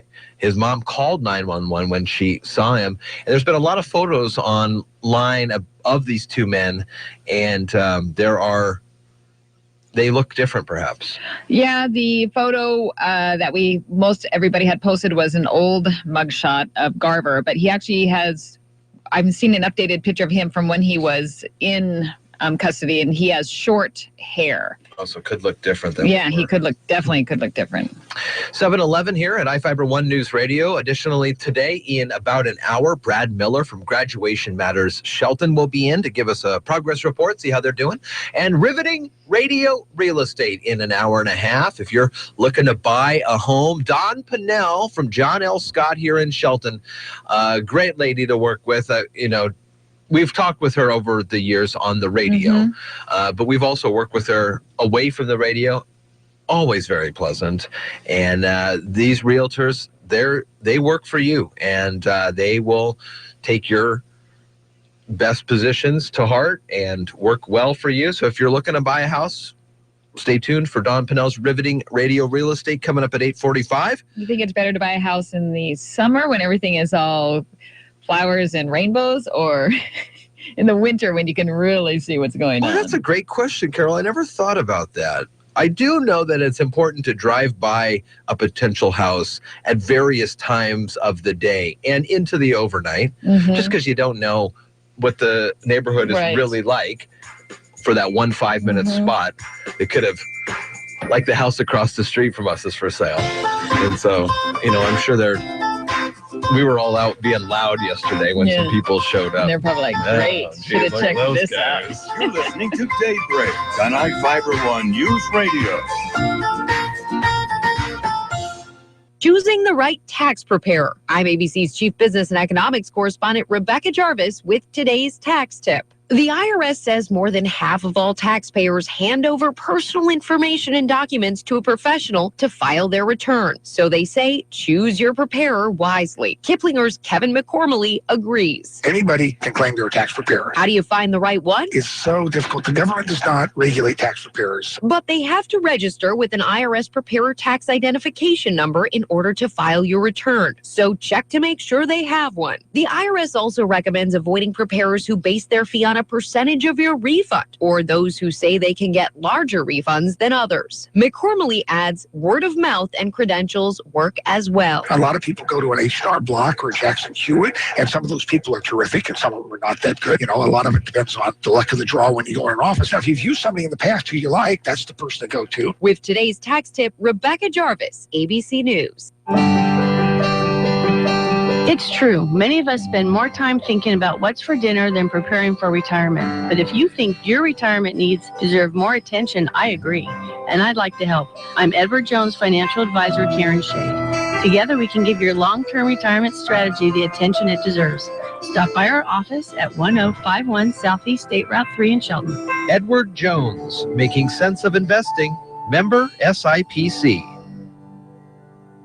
Need a ride? Call 426-8294. Mason County Taxi, 426-8294. Anytime, anywhere. Call when you need a quick, affordable ride. 426-TAXI, 426-8294. My name is Meera. Many families have come to America for a better life. I advocate for these families with United Way to make the community stronger. I don't just wear the shirt, I live it. Give, advocate, volunteer. Live United. Go to liveunited.org. Brought to you by United Way and the Ad Council. iFIBER One News Radio, 1030 KMAS and FM 103.3 presents Daybreak. 7:15, Friday morning, Daybreak.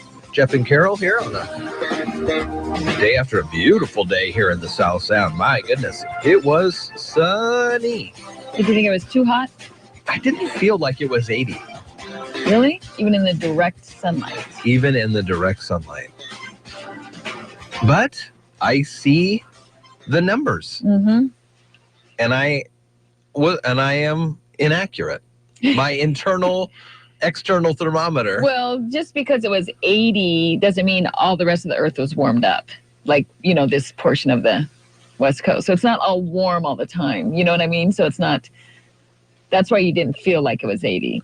Yeah, but if it was 80, how come I didn't feel like it was 80? Because everything else isn't warm already. Does that make any sense to you? No? Like overnight, sometimes when it stays out warm all the time, It's warm all night long. But now it's 80, and then it still was warm overnight, but it didn't feel super warm overnight? No, you can't figure that one out? No. All right. Edward Jones offices of Shelton are holding a dog food drive for the Adopt-A-Pet Dog Shelter. We talked with Terry from the Adopt-A-Pet Shelter 2 weeks ago, last week, something like that, about pet nutrition. And one of the places is at our own Karen Shade's Edward Jones office. Unopened bags of dog food can be dropped off during the entire month of April at all 4 locations in town. I'll tell you those in a minute. Adopt-A-Vet provides dog food for Mason County families facing tough financial times, so their dogs need not go hungry, which is something that we don't often think about, is making sure the pets have all their food as well. Any brand of dog food is gladly accepted. So Karen Shade, as I mentioned, 1051 Southeast State Route 3 in Shelton, Suite E. And we'll have our stock report from either her or Sherry at 8:30. You can also drop off on open bags at Armin Baumgartel's office on Railroad, Eric Thompson's, and Lori Morgan's as well. So thanks for the folks at Edward Jones around town getting involved in this. And Adopt a Pet, great. I bet it was fun with the dogs yesterday. A nice day like that, throwing the ball around. 7:17 here at iFIBER One News Radio. And there's some other regional news. The Washington Education Association's board of directors has voted to join a lawsuit challenging the constitutionality of Washington's new charter school law. The association said in a news release yesterday that it's joined with 7 groups, including public school educators, administrators, and labor unions, who believe the law doesn't adequately address 2 constitutional flaws in the original charter law. The law was ruled unconstitutional by the Washington Supreme Court in September. The new law will change the way the state pays for charter schools, taking money from the lottery sales instead of the state general fund, which supports other public schools. Association officials say it could take up to 2 months to prepare the suit before filing in court. The state's AG office says it aired in 2012 when a former state attorney told the Department of Corrections that a problem with the early release of prisoners didn't need to be addressed immediately. A programming error led to the early release of up to 3,200 prisoners over a 13-year period because of miscalculated sentences. The agency was alerted to the issue back in 2012, and at least 2 deaths have been tied to the early releases. Attorney General Bob Ferguson, whose office released an internal report into the incident, says legal advice failed the people of Washington. The former teenage car, boat, and plane thief who became known as the Barefoot Bandit during a 2-year crime spree says his mother is ill and might die before he's released from prison this summer. Colton Harris Moore was arrested 6 years ago after he crash landed a stolen plane in the Bahamas. The Herald newspaper interviewed him this week by telephone from Stanford Creek Correction Center near Aberdeen. He says his mom, Pam Kohler, is fighting advanced lung cancer. Kohler sometimes made the news during her son's run, such as when she told an Associated Press reporter she was proud of him for stealing planes and hoped he wore a parachute. Harrison Moore says she self-medicated with alcohol when he was young, but the choices he made were his alone. Harris Moore is due to be released to a halfway house at the end of July. He says, I'd do another 10 years in prison if I meant my mom could live. 7:19, iFIBER One News Radio. Jeff Chu is at the Mason County Senior Activities Center and files a report for us that you can watch on iFIBER One News Radio. We'll have it for you coming up. So I got a question for you regarding USB sticks, thumb drives. You're listening to Daybreak on iFIBER One News Radio.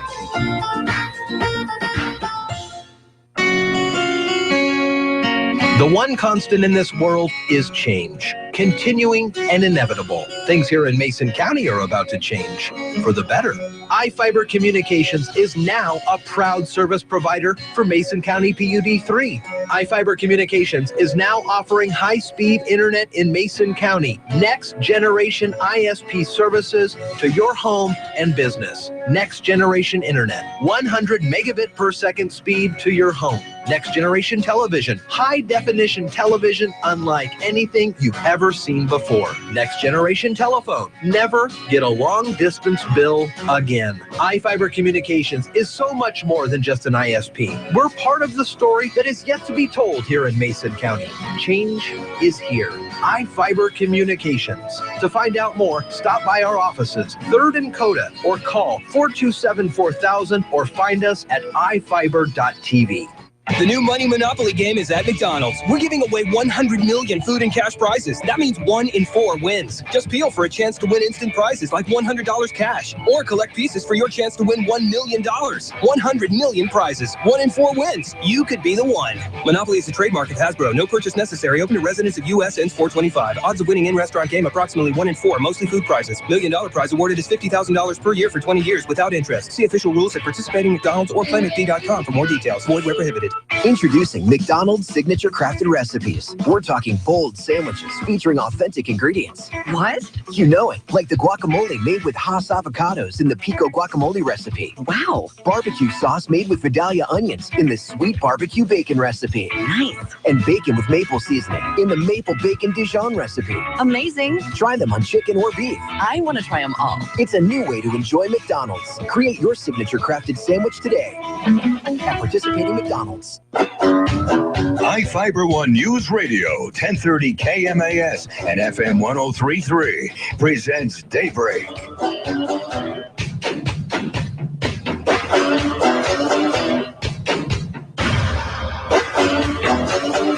722, iFIBER One News Radio. Marilyn Foster's coming up at 7:30, and she'll have reports on Sheriff Snaza from Thurston County had a talk on marijuana the other day in Lacey. There's an interview with the acting Port of Shelton Deputy Director Wendy Smith, and some toxic algae warnings have been issued for 2 lakes in Thurston County. Marilyn Foster's news report comes our way in 7 minutes. Jeff Chu was at the Mason County Senior Activities Center. They've got some renovations underway. It's been around for 35 years, a place where seniors can go for lunch, listen to some soft tickling of the Ivory 88s, play some pinochle, or create a watercolor work of art.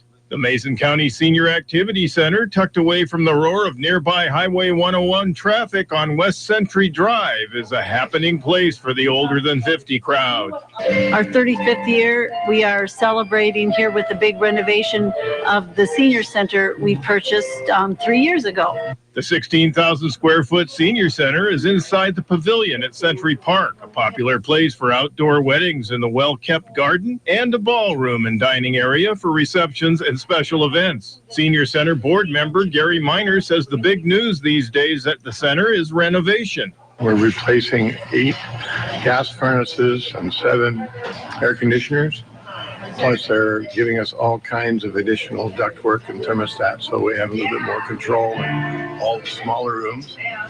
And as you can see, we're having quite a bit of change here on the floor. This used to have an acrylic cover on it, and we ground it down and we stained it a darker color than the natural concrete.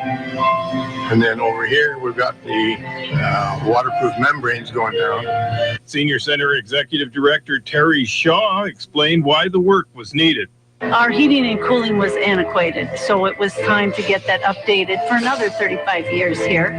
We also are getting the bathrooms updated for new ADA standards. Some other new features are being added to the center, which has about 1,000 members. We're also going to be putting in some accordion doors to divide up the space. Surprisingly, we already have times where all of our rooms are filled. So we want to, offer more versatility, and also one of the doors will have a little bit of soundproofing. Shaw expects work to be completed sometime in June. The state awarded the center $400,000 to go toward the renovation project. Shaw says the activity center is primarily funded through its thrift store, Nifty Thrifty, on West Railroad Avenue in Shelton. The store recently had a half-off sale in honor of the Senior Center's 35th anniversary. We have a mortgage on this place, and we are not funded by the county or the city or even the federal government. So our mortgage and our ability to do this has been 35 years of seniors committing their time and energies and funds to this. So we owe it to the people. We stand on their shoulders to have this last, for another 35 years. I'm Jeff Chu for iFIBER One News. Thanks, Jeff. Great report. Watch it full on iFIBER1newsradio.com. 726. And we all have, a lot of folks have smartphones, and that's got all of our information on it, but a way still to transfer information from home computers to work computers or whatever are these thumb drives, USB thumb drives. And we use them here. Mm-hmm. We have a lot of them, and I've got a lot of them at home, and I'm even sent them with people's air checks and things like that, so they are very prevalent these days.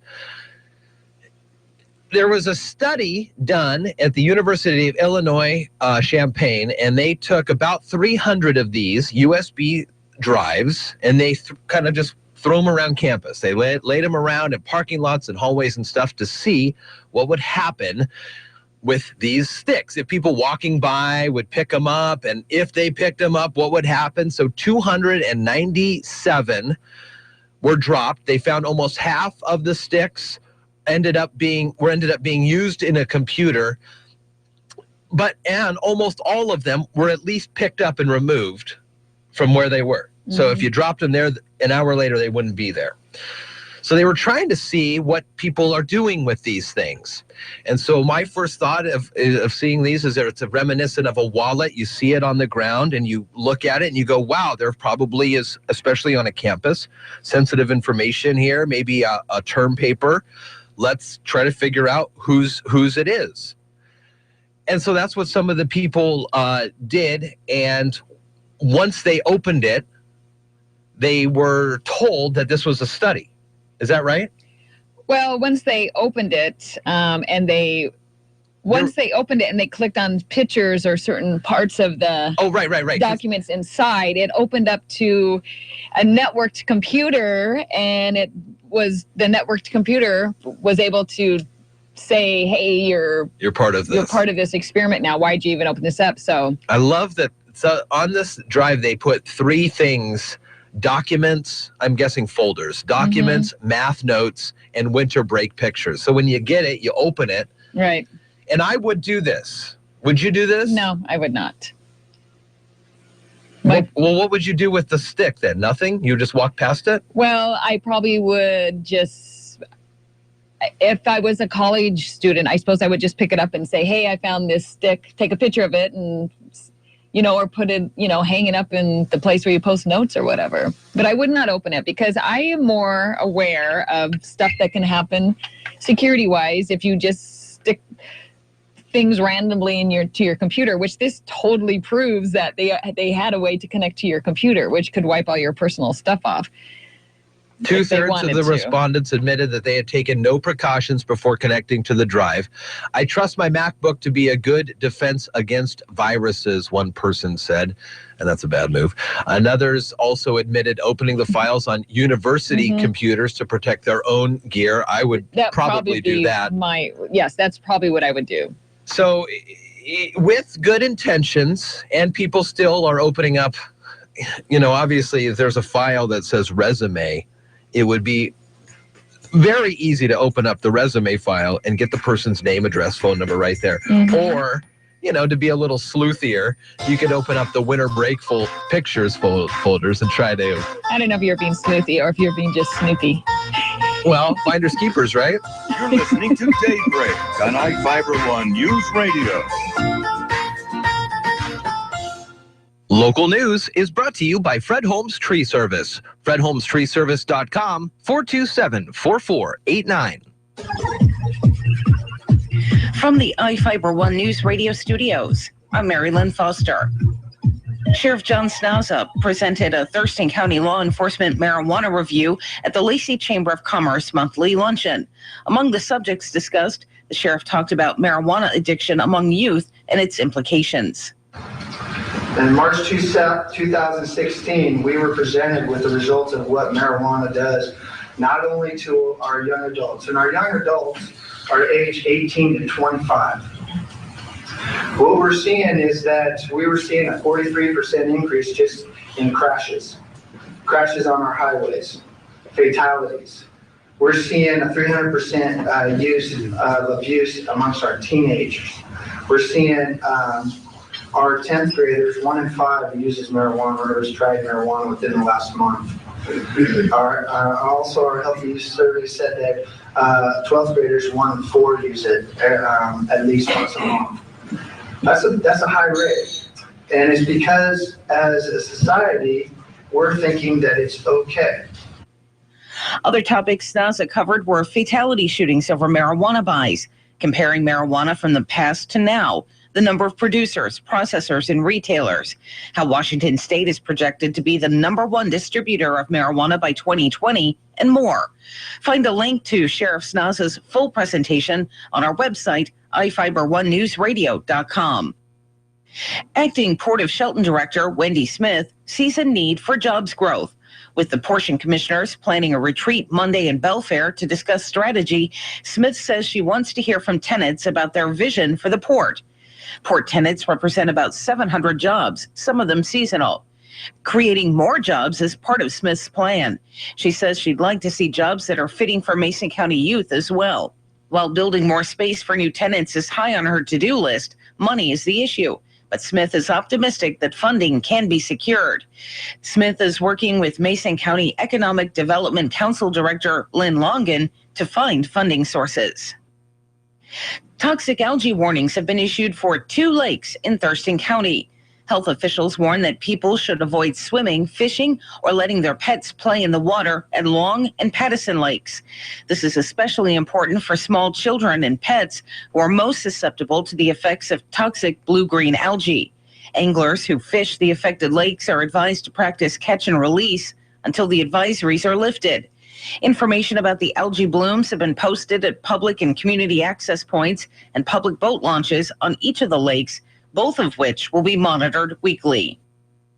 For iFIBER ONE Newsradio, 1030 KMAS and FM 103.3, I'm Mary Lynn Foster. Arch Mechanical. Our name begins with affordable. Affordable refrigeration, cooling, and heating. Whether residential, commercial, or food service equipment, your satisfaction is of utmost importance. And with over 30 years of experience, Arch Mechanical Service is backed by a 30-day labor guarantee. Serving South and West Puget Sound, there is no need to pay for one of those big city technicians. Call 360-229-2139. Arch Mechanical. Our name begins with affordable. Historic night in Oakland, even before the Warriors hosted the Spurs. Hi, everybody. Todd Ant reporting on sports. It's the first time in NBA history where both teams entered a game with at least 65 victories. In the end, Steph Curry and the Warriors got the best of San Antonio, 112-101. We got 3 games left. We all know what we're chasing. So tonight was a good night for a lot of different reasons to play better, have more energy, more focus on the details that we need going forward. Golden State becomes the second team in league history to reach 70 victories, and they clinch the Western Conference. They're in Memphis Saturday night. Thursday baseball in Anaheim with 2 outs and the bases loaded in the bottom of the 9th. Albert Pujols stepped up. High fly ball, deep left center field. Desmond on the run. He's still going back. Desmond reaches, can't get it. It's beyond his reach. It's off the wall on a short hop, and the Angels have won it 4-3. On KRLD, and the Angels win their first game of the season. Anthony Rizzo matched his career-high 6 RBIs. The Cubs beat the Diamondbacks 14-6, but lost Kyle Schwarber with a sprained ankle on an outfield collision. NHL and playoff spots are at a premium. The Flyers feeling the heat after going into overtime against Toronto. Now into the corner. He gets it back again. The shot. He scores! Jake Gardner's bullet throws a dagger into the Flyers. Playoff chances. On TSN Radio 1050, Leafs win in Philly 4-3, but the Flyers can still lock up a playoff berth by winning its last 2 games. College hockey, the Frozen Four National Championship game will feature Quinnipiac and North Dakota Saturday night. College basketball, Gonzaga sophomore Domantas Sabonis going to the NBA draft, along with Maryland forward Robert Carter Jr. Indiana center Thomas Bryant stays for another season in Bloomington. Todd Ant, ABC Sports. This Monday, you've got a chance to win tickets to the Mariners during Daybreak. Get clues during the Monday Morning Sports Report, and between 8:15 and 8:30, listen for the Mariners theme music, and you could be a winner. First caller with the right answer to 360-462-1041 wins a pair of tickets to the April 30th game against the Kansas City Royals. Only one winner per household per season. For complete rules, check iFiber1newsradio.com. It's Mariners Monday on Daybreak. Now from the all-new Gillis Auto Center Sports Desk, here's Sean Wells. If you're a golf fan, there's no better time of the year. Day 1 of the Masters is complete with a familiar name on top of the leaderboard. Last year's champion Jordan Spieth shot a 6-under 66 to top the field. Spieth was bogey-free on the round and feels confident heading into day 2. Hit the ball in some tough spots. Number 1, number 4, 16. Those putts were just those chips and putts were key to a no bogey round, and that was as solid as I got the most that I could possibly get out of my round today. Puyallup High School grad Ryan Moore opened up Masters play 8 over par. He will look to turn his luck around today, teeing off at 7:43. The Seattle Mariners will look to keep things rolling when they host the Oakland A's tonight at Safeco Field. It's the home opener for the Mariners with Taijuan Walker set to hit the mound against Eric Surkamp for the A's. Make sure to catch the pregame on iFIBER ONE News Radio at 6 p.m. First pitch set for 7:10. For iFIBER ONE News Radio, I'm Sean Wells. Good morning. It's 7:36, and I'm Carol Gardner, and here's the weather. It's going to be another beautiful day. Temps are going to be in the high 70s. We're just going to have a day full of sunshine. Tomorrow and Sunday, we're going to have weekend clouds in the morning, mostly burning off in the afternoon with highs in the mid-60s. Right now, it's 45. Now, from the iFIBER ONE News Radio studios, it's Daybreak. Providing local news, sports, weather, and interviews to the South Sound's most important people. You. From business leaders to politicians, from activists for change to advocates for the poor. Your neighbors and newsmakers are here on Daybreak.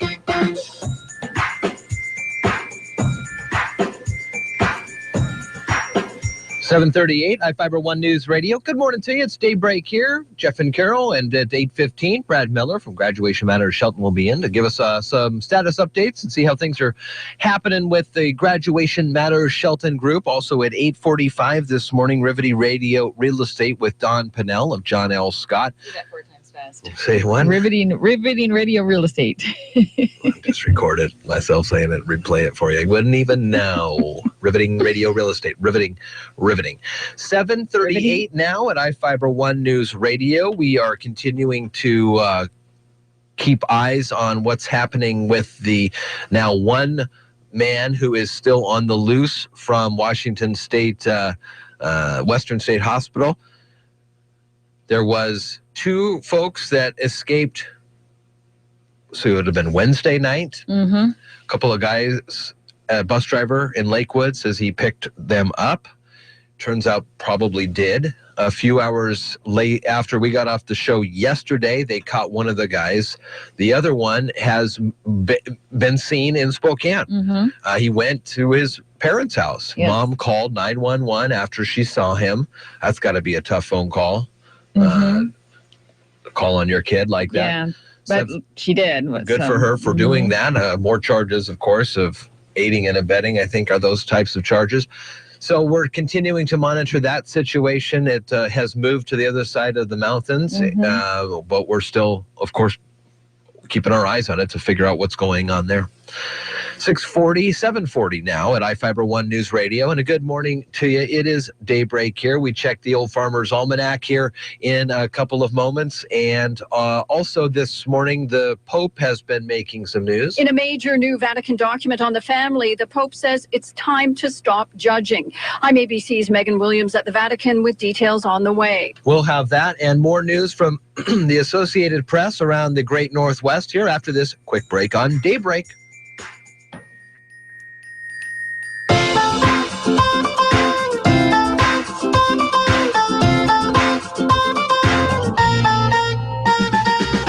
You're listening to Daybreak on iFIBER ONE News Radio. The ocean waves roll in, hypnotic, continuous, and perched high above rests the oldest family-owned resort on Washington's coast, Ocean Crest Resort. Picturesque, friendly, comfortable. Ocean Crest has served as the perfect ocean hideaway for over 60 years. With unsurpassed ocean views, warm fireplaces, full kitchen, swimming pool, hot tub, and spa. Ocean Crest Resort offers you total and unrivaled relaxation. Frommer's Guide reports you simply won't find a more spectacular setting anywhere on the Washington coast. And Ocean Crest's enchanting restaurant is listed as one of Washington's 13 ultimate restaurants you must visit before you die. See for yourself with our special 3-for-2 package. For a limited time, stay 2 nights and get a 3rd night free. Call 800-684-8439, 800-684-8439, or visit oceancrestresort.com. Ocean Crest Resort, making memories since 1953. In Mo Clips, overlooking the Pacific Ocean. Hi, this is Terry Allen with a look at the community calendar on iFIBER ONE News Radio. Nonprofits post your upcoming events on iFIBER1newsradio.com. Come experience an evening of jazz with urban ukulele player Michael Powers and the North Mason High School Jazz Band. All proceeds help support the North Mason Music Boosters Club. It's Thursday, April 21st, 7 p.m. in the North Mason High School Auditorium. Tickets are $10 each. Call 360-277-2187. For iFIBER ONE News Radio, I'm Terry Allen. Are you a do-it-yourselfer or a direct-it-yourselfer? Every weekend, people tell us about overspending on projects they could have handled themselves for lots less money. And we hear from people who ended up overspending because they tried to do something they should have called in a pro to tackle. Well, we'll help you sort it out. I'm Tom Kreitler. And I'm Leslie Segretti. Got a remodeling or a repair project? We can help you decide whether to do it yourself or direct it yourself this weekend on the Money Pit Home Improvement Radio Show. Saturdays at 10, Sundays at 7 on iFIBER ONE News Radio. It's a new look to the Seattle Mariners. From the GM down, things have changed. One thing that hasn't changed is that we at iFIBER ONE News Radio are still your only South Sound home for the Seattle Mariners. The Mariners are brought to you in part by Desco AV, Harold Carr Attorneys, Arch Mechanical Services, the all-new Gillis Auto Center, The Roof Doctor, and our Community Credit Union. Did you ever look at the stains in your coffee cup and then realize that's exactly what happens to your teeth? Power Swabs is the 5-minute solution to get your teeth white without visiting the dentist. This is John Greenhut, the CEO of Power Swabs. And if your teeth are stained from coffee, tea, or smoking, all it takes is 5 minutes with Power Swabs. In 5 minutes, you'll see an average of 2 shades whiter teeth, and in 7 days, 6 shades. It's clinically proven to whiten natural teeth as well as caps and veneers. The secret is a tooth detergent that was developed by Dr. Martin Ginniger that lifts stains off of your teeth. Best of all, there's no messy strips or trays that you have to leave in your mouth for an hour. Just swab your teeth for 5 minutes and you're done. To try Power Swabs risk-free, call 1-800-928-7113. That's 1-800-928-7113. I guarantee your bright white smile will have your friends, family, and coworkers talking about how great you look. Try it risk-free today. 1-800-928-7113. That's 1-800-928-7113. iFIBER ONE News Radio, 1030 KMAS and FM 103.3 presents Daybreak. 7:44 here on a Friday morning. It's opening day at Safeco Field. The Mariners taking on the Oakland Athletics. The pregame at 6 tonight. And the first pitch at 7 o'clock. Spokane County Sheriff's deputies helped save a man's life while in Hawaii at the end of March. The Spokane Review reports Deputy Darren Powers checking into a Maui resort on the afternoon of March 27 on holiday when somebody ran into the lobby screaming for help at the pool. Of course, Powers rushes to the scene. That's what law enforcement does. They rush in as others rush out. Found a man unresponsive, not breathing, no pulse. Officials say Powers and a doctor who also was there performed CPR, and after several minutes, the man started breathing. Powers says emergency responders arrived shortly thereafter, flying the man in his 50s to a hospital, put into a medically induced coma. That lasted for 2 days, since been released, expected to make a full recovery. Powers says he's glad he was there. So there's a cop and there was a doctor. That's the place you want to stay if you're on. I mean, they got it covered. Is there a doctor in the house? Yeah, no, we got 7. The Washington Education Association's board of directors has voted to join a lawsuit challenging the constitutionality of Washington's new charter school law. The association said in a news release yesterday that it joined 7 groups, including public school educators, administrators, and labor unions, who believe the law doesn't adequately address 2 constitutional flaws in the original charter law. The law was ruled unconstitutional by Washington's Supreme Court in September. Now, the new law will change the way the state pays for charter schools, taking money from lottery sales instead of the state general fund. which supports other public schools.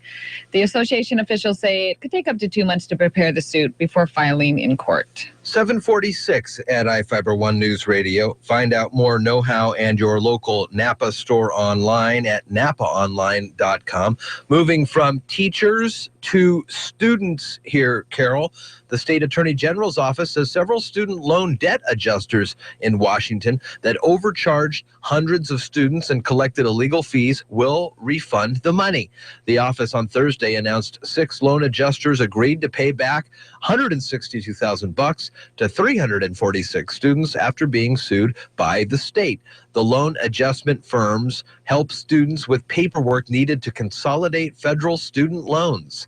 AG Bob Ferguson says in a statement, the firms preyed on students who sought their help. Among other illegal activities, the companies charged upfront fees between 4 and 27 times the legal limit, and also charged monthly fees higher than allowed. The release says they have agreed to adhere to the law and be monitored in the future. A Seattle tunnel project prepares to bore beneath the Alaska Way viaduct. City and state officials are worried about growing sinkhole risks.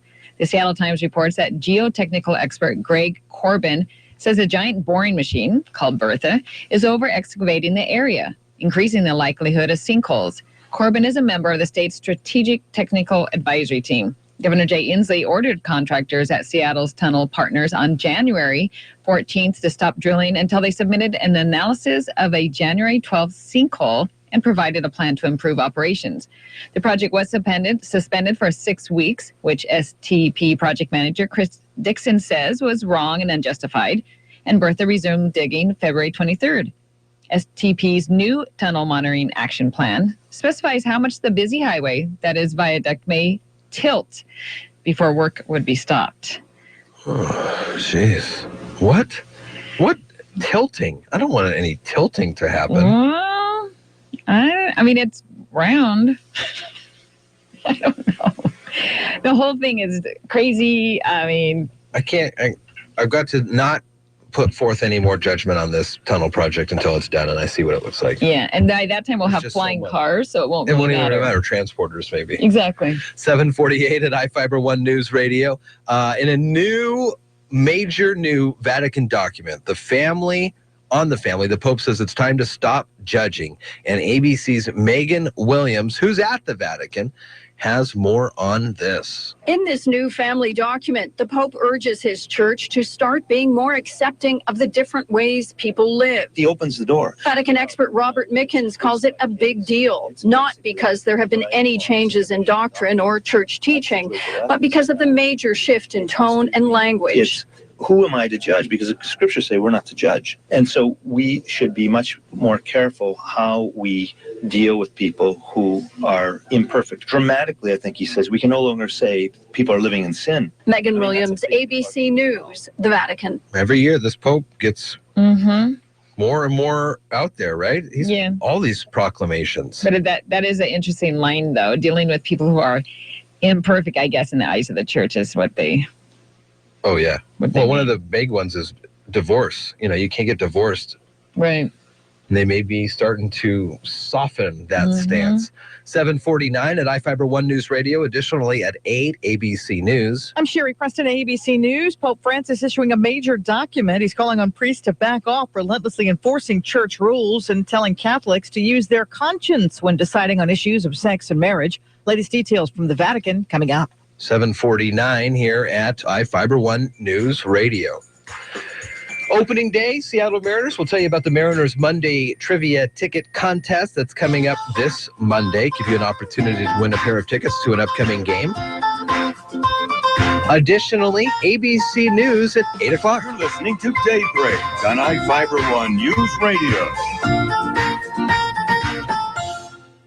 One of the hottest trends in garden design just keeps getting hotter. A look at what's been sweeping the nation today from the Old Farmer's Almanac. With more practical tips and useful advice, this is the Old Farmer's Almanac radio report for Friday, April 8th, the 99th day of the year. Former First Lady Betty Ford was born on this day, and in 1974, Hank Aaron broke Babe Ruth's home run record. Over the past few decades, nothing has seen more explosive growth in garden design than ornamental grasses. In the 1980s, landscape architect insects began showing them in public gardens in the Washington, D.C. area, and the look caught on like, well, wildfire. With their soft, feathery look to the way they move in the breeze, few plants can add more visual interest. Most grasses are drought-resistant and free of insects and disease. If you're thinking of adding ornamental grass to your garden design, spring is the ideal time for planting and transplanting. That is the Old Farmer's Almanac Radio Report. Find more seasonal gardening advice online at almanac.com. Hi, everyone. This is Mark Tobert, your advertising consultant from iFIBER ONE Newsradio. Are you missing customers because you only market to a specific group? iFIBER ONE Newsradio can help you hit a larger group of buyers with our diverse audience. We are 24 hours of local and national breaking news, award-winning talk radio, and primetime sports, including local high school sports. What does this mean to you? This means our listeners listen longer to entire programs and don't switch to another station when a commercial comes on. Our coverage in the Puget Sound area hits over 500,000 listeners, including Mason County, Thurston County, Grace Harbor County, King, Pierce, Joint Base Lewis McCourt, and Kitsap County to the Bremerton Naval Base. All advertising is 100% tax deductible. So how can you afford not to advertise? Call me, Mark Tobert, at iFIBER ONE Newsradio to become a total audience plan advertiser. Just call 360-426-1030. iFIBER ONE News Radio, 1030 KMAS and FM 103.3 presents Daybreak. 7:53 at iFIBER ONE News Radio. Good morning to you. We've got ABC News at 8 o'clock. I'm Jeff Slakey along with Carol Gardner, and Carol is on the Twitter big time this morning, and I am liking the photos that I am seeing. What are we looking at? Well, hashtag Mariners Opener is the place to go if you want to see all the pictures, and a lot of people are up there. The team members are up there. The Mariner Moose is up there. They're sort of just it's 8 o'clock in the morning. What are they doing? They're excited. I don't know. Felix has a dog. Oh, man. What was that name? What was that? They had Felix Hernandez, and then there was another pitcher during those commercials. Larry Bernandez. Wasn't that what it was? Larry Bernandez? Yeah, that was so funny. I remember that. Yeah, so, the Mariner Moose is excited. Who isn't excited? A little opening day action. It's going to be a nice night for baseball. The field looks awesome. Up at Seattle, up at Safeco Field. The pregame here on iFIBER ONE News Radio gets underway at 6 o'clock, and first pitch is going to be at 7:05.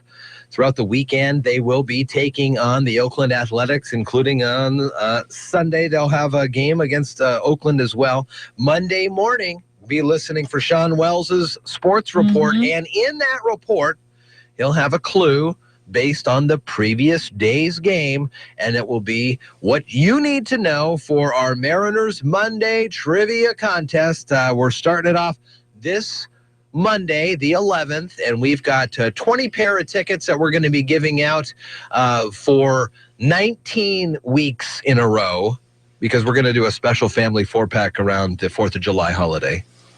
Because it's the 4th of July holiday. We can throw in a family 4-pack there for somebody. But pairs of tickets to upcoming Mariners games, to be sure, it is going to be a lot of fun. So between 8:15 and 8:30 on Monday, be listening for your chance to win tickets to the Mariners. Also on Monday, in that time, a friend of ours, Jim Johnson, coming in. It's Louie Louie Day, International Louie Louie Day. They tried to make it the state song. Right. That kind of didn't happen, but it's the unofficial state song. The Kingsmen are the Louie Louie guys, and Jim Johnson worked with the Kingsmen as a music producer around these parts. A very friendly guy as well, very fun to talk with. So Jim's coming on. We called him up and said, hey, Louie Louie Day. Right. You worked with the Kingsmen. Yeah. Come in. And he's worked with some other bands that covered the song. He's big time. Yeah, he was telling us about, I think in England, they played all the versions of Louie Louie, and it took the whole weekend to play them. That's a lot of versions. FBI thought that there was bad words in there. And actually, here's a fun one for you. So the FBI wasn't able to comprehend the words that Louie Louie guys were singing, because there's a lot of, right? So they thought maybe during the verses or the choruses that there was foul language. And so it was back in the days when people were really looking into this. Right. So in the actual text of the song, the script or the lyrics, I guess is what they're called, there are no bad words. But apparently, I don't know if it's on the master recording or one of the other recordings, there is a bad word spoke by the drummer because he either breaks his stick or loses his stick or something happens before the recording. So there is a little bit of blue from the Louie Louie. That's hilarious that the FBI is concerned. It was the FBI. I don't know if that I hope they have better things to do these days. Well, I would hope so too. 7:56 at iFIBER ONE News Radio. You know this song? It sounds very familiar, yes.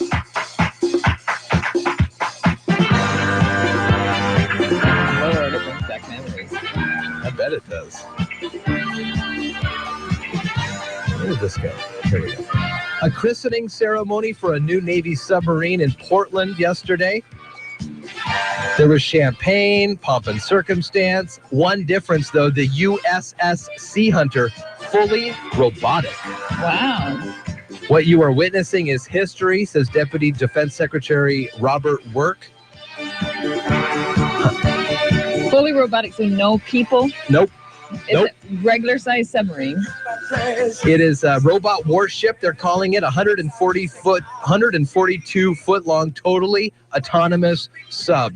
Like the self-driving cars pioneered by Google and other companies, the ship will use a myriad of sensors and cameras to silently patrol the briny deep without the need to endanger American sailors. Wow.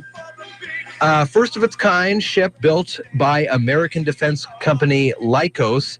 Secretary Work expects it to join the rest of the U.S. fleet within the next 5 years, working alongside manned and additional unmanned counterparts. What's the name of this guy? This new robotic sub? The USS Sea Hunter.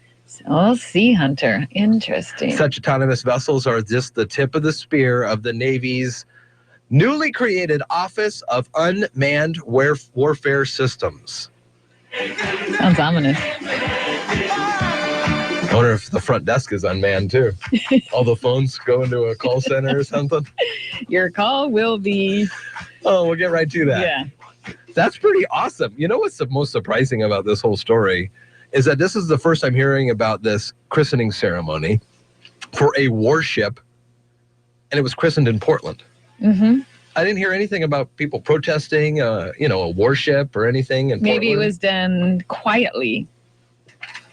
Because, you'd think that people would be out there protesting. Yeah, down in Portland, too, for sure. So the USS Sea Hunter, if you Google it, it looks pretty darn cool. It is, again, fully robotic.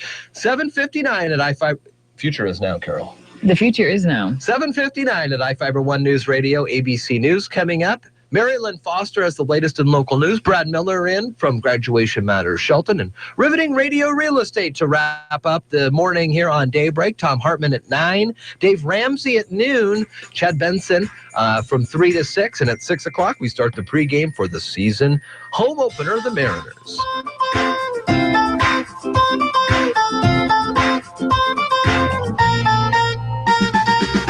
You're listening to Daybreak on iFIBER ONE News Radio. Alex Jones and InfoWars on from 6 to 9 weekdays on iFIBER ONE News Radio, AM 1030 and FM 103.3 KMAS Shelton. Here's the latest from ABC News. I'm Karen Chase. Breaking news, a shooting at Lackland Air Force Base near San Antonio, Texas, has left at least 2 dead. Right now, it does appear to be a murder-suicide situation. However, there are still some rooms that are locked that we are still trying to gain entry into. So at this time, we don't know if there are other victims. Bexar County Sheriff spokesman James Keith says he believes the shooting and the danger are over, but the investigation is ongoing. Pope Francis has issued a non-edict. ABC's Megan Williams tells us he's instructing Catholics to follow their own own hearts, not the strict gospel. In this new family document, the Pope urges his church to start being more accepting of the different ways people live. He opens the door. Vatican expert Robert Mickens calls it a big deal, not because there have been any changes in doctrine or church teaching, but because of the major shift in tone and language. Who am I to judge? Because the scriptures say we're not to judge. Megan Williams, ABC News, the Vatican. Police have released new surveillance video of the suspected killer of a University of Texas student whose body was found in a campus creek. ABC's Kana Whitworth says the shooting has left the community in shock. This area where it happened is a really common area. People are walking by it all of the time. Thousands of students every single day. Some of them walk past it multiple times a day. And so a lot of them are changing their daily routines. They're either avoiding the area entirely or they're getting rides home at night. I mean, people are definitely scared. Will Atlantic City officials be able to make payroll? It's a gamble. A judge will decide today if the city can make its scheduled payroll payment or save the money for its school system. Hillary Clinton says Republicans who think she'll be indicted for using a private email server are living in a world of fantasy and hope. She also says she's confident she'll be the nominee. Bernie Sanders says, of course, Clinton is qualified to be president, backtracking from his previous allegation that she's not. He also accused her of going negative against him and urged her to get back to the issues. This is ABC News. Hello, spring. Goodbye, smooth ride. When Old Man Winter has his way with the highways have their way with your steering and suspension. Now, you've got a choice. Overcorrect and hold on tight, or clear your Saturday for a weekend in the garage with quality Moog parts from your neighborhood Advance Auto Parts. Right now, get double the speed perks rewards on all trusted Moog parts you buy through the end of the month. Advance Auto Parts. Let's get you back to the garage. Some restrictions apply. See store for details. When you're a kid, monsters live under your bed. When you're a grown-up, monsters come in the mail. You know, bills. But by refinancing your mortgage with Quicken Loans, you could save hundreds of dollars each month. Money you can use to shrink those monstrous bills down to a size that's not nearly as scary. Call 800-QUICKEN or visit us at QuickenLoans.com. Again, that number is 800-QUICKEN. Buy in. Quicken Loans. Call for cost information and conditions. Equal housing lender. Licensed in all 50 states. NMLSConsumerAccess.org, number 3030. Football stars stepped up to the plate to help a young Justin Bieber fan and save her from a crush in the crowd. Olivia Overton was among the thousands of fans at the Justin Bieber concert in Kansas City Wednesday night. Also there, some of the Kansas City Royals. This girl screamed, Eric Hosmer is here. Olivia and her mom joined the crush of people vying to see first baseman Eric Hosmer. Me and my mom started running towards him. But she was knocked down. All these girls almost fell on me, but Hosmer, he moved them away from me. Hosmer, he pretty much is my hero. Overton says she's never been to a Royals game before, but now wants to go and get Hosmer's autograph. Ryan Burrow, ABC News. A developmentally disabled boy in Indiana is finally getting some love for his birthday. The 9-year-old initially waited for hours for invited classmates to show up for his party. When they didn't, his grandmother posted his story on Facebook, and the birthday wishes poured in. He has since been flooded with gifts and cards from people all over the world. Karen Chase, ABC News. Local news is brought to you by Fred Holmes Tree Service. FredHolmesTreeService.com, 427-4489. From the iFIBER ONE News Radio studios, I'm Mary Lynn Foster. Sheriff John Snauza presented a Thurston County law enforcement marijuana review at the Lacey Chamber of Commerce monthly luncheon. Among the subjects discussed, the sheriff talked about marijuana addiction among youth and its implications. In March 2016, we were presented with the results of what marijuana does, not only to our young adults, and our young adults are aged 18 to 25. What we're seeing is that we were seeing a 43% increase just in crashes on our highways, fatalities. We're seeing a 300% use of abuse amongst our teenagers. We're seeing our 10th graders, 1 in 5 uses marijuana or has tried marijuana within the last month. Also, our healthy use survey said that 12th graders, 1 in 4 use it at least once a month. That's a high rate, and it's because as a society we're thinking that it's okay. Other topics Snauza covered were fatality shootings over marijuana buys, comparing marijuana from the past to now, the number of producers, processors, and retailers, How Washington State is projected to be the #1 distributor of marijuana by 2020, and more. Find a link to Sheriff Snaza's full presentation on our website, iFIBER1newsradio.com. Acting Port of Shelton Director Wendy Smith sees a need for jobs growth. With the portion commissioners planning a retreat Monday in Belfair to discuss strategy, Smith says she wants to hear from tenants about their vision for the port. Port tenants represent about 700 jobs, some of them seasonal. Creating more jobs is part of Smith's plan. She says she'd like to see jobs that are fitting for Mason County youth as well. While building more space for new tenants is high on her to-do list, money is the issue. But Smith is optimistic that funding can be secured. Smith is working with Mason County Economic Development Council Director Lynn Longan to find funding sources. Toxic algae warnings have been issued for 2 lakes in Thurston County. Health officials warn that people should avoid swimming, fishing, or letting their pets play in the water at Long and Pattison lakes. This is especially important for small children and pets who are most susceptible to the effects of toxic blue-green algae. Anglers who fish the affected lakes are advised to practice catch and release until the advisories are lifted. Information about the algae blooms have been posted at public and community access points and public boat launches on each of the lakes, both of which will be monitored weekly. For iFIBER One News Radio, 1030 KMAS and FM 103.3, I'm Mary Lynn Foster.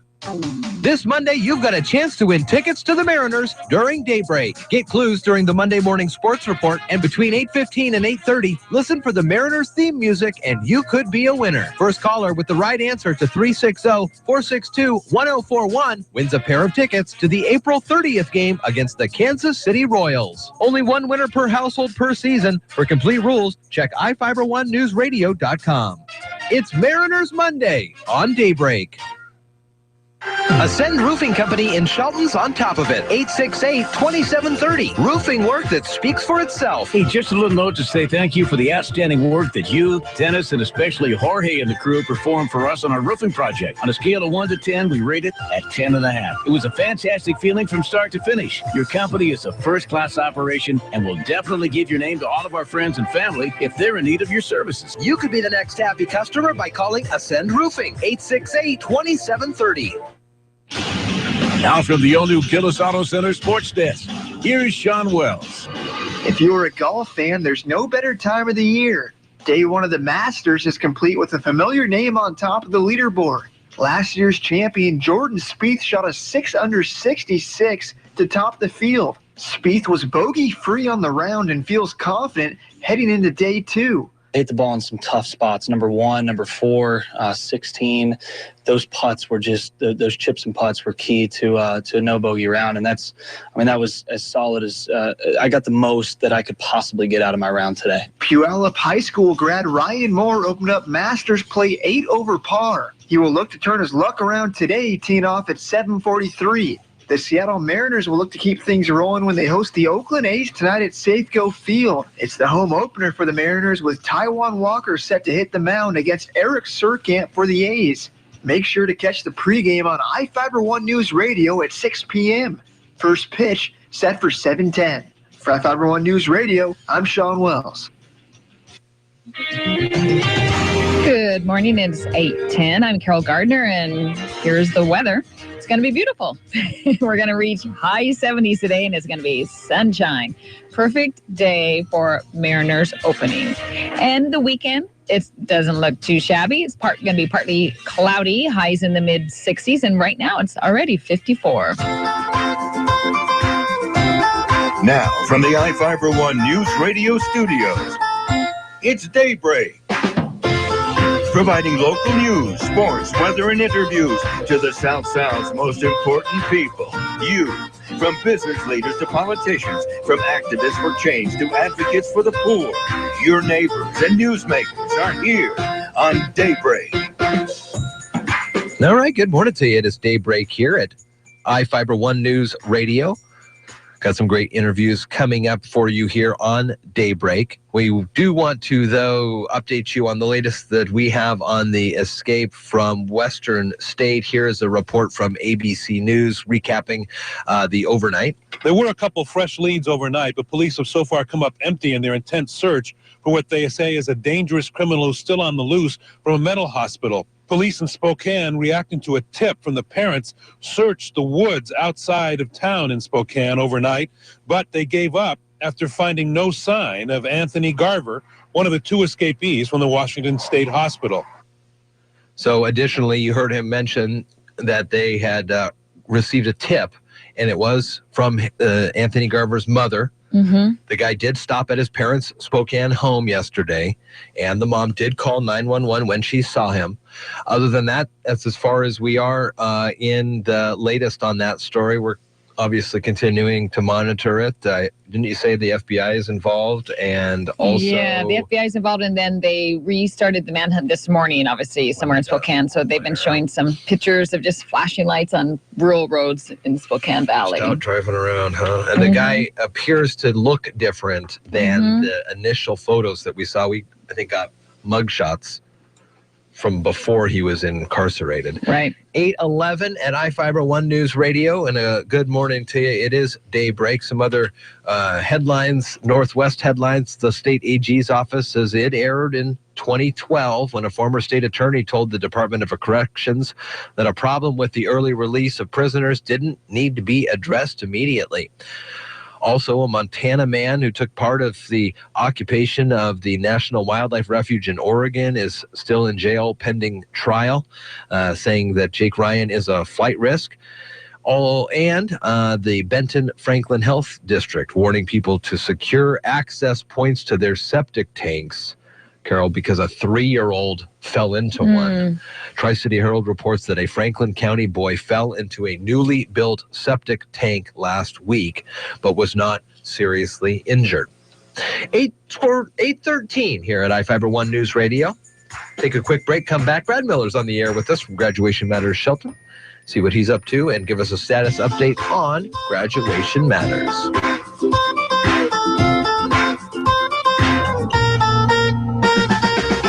You're listening to Daybreak on iFIBER ONE News Radio. To celebrate the return of spring and the appearance of the Traveler on the face of Mount Washington, join Hood Canal Events for the first ever Traveler 5K Run and Walk Saturday, April 23rd. Live music, food, local vendors from Hood Canal, and a beer and wine garden. Dress up and enjoy the beginning of spring and a new tradition on Hood Canal. The Traveler 5K Run and Walk Saturday, April 23rd at the Point across from Alderbrook Golf Club. Register at hoodcanalevents.com. Attention music lovers, in the mood for a little rock and roll this spring? Come catch Heart by Heart live at Lucky Eagle Casino April 15th and 16th. They'll play your favorite Heart tunes, and your $15 tickets include $10 in free play and $5 credit at our new Craft House Sports Bar. So come enjoy an evening of great music, food, and fun for a song. Heart by Heart, April 15th and 16th at Lucky Eagle Casino and Hotel, I-5 to exit 88, Rochester, Washington, where you belong. Is your business targeting the state's largest payroll? Military personnel at JBLM and Naval Base Kitsap surpass all others, and Swarner Communications gives your businesses direct reach into those markets with newspaper advertising, face-to-face events, email blasts, mobile marketing, reputation management, and more, all for one affordable price. Call Swarner Communications today, 253-584-1212. Top shelf, the good stuff. It's harder to reach for a reason. You don't get it for just anybody, but your baby isn't just anybody. So this month, Napa is making the good stuff a little easier to get with Castrol Edge Full Synthetic Motor Oil for just $5.79 a quart. So go ahead, treat her right, and get Castrol Edge for $5.79 a quart. She'll thank you later. That's Napa know-how. General states pricing. Sales prices do not include applicable state, local taxes, or recycling fees. Offer expires 4/30/16. iFIBER ONE News Radio, 1030 KMAS and FM 103.3 presents Daybreak. All right, good morning to you. It's Daybreak here at iFIBER ONE News Radio, 8:15 on a Friday, beautiful Friday morning. Jeff and Carol here, and we are talking with President of Graduation Matters Shelton. It's Brad Miller. Morning, Brad. Good morning. Nice to see you. It's been a little bit. It has been. We've been out there working, at least trying to. I like it. I like hearing that. You've been the president now a couple months as Graduation Matters Shelton, a organization, a group that has come together to promote a 100% graduation rate in the Shelton school districts and beyond. Yeah, absolutely. Sure, certainly the goal for 100%. I know a lot of people feel that might be quite a lofty goal, but I really don't want to be the one looking into a parent's eyes telling them that it's their kid that's not graduating. Yeah, so, anything less than 100% is just really certainly unacceptable. And really the one thing we want to make sure people know is that Graduation Matters Shelton isn't just what our board is. Right. It's not just that group of people who sit around the table.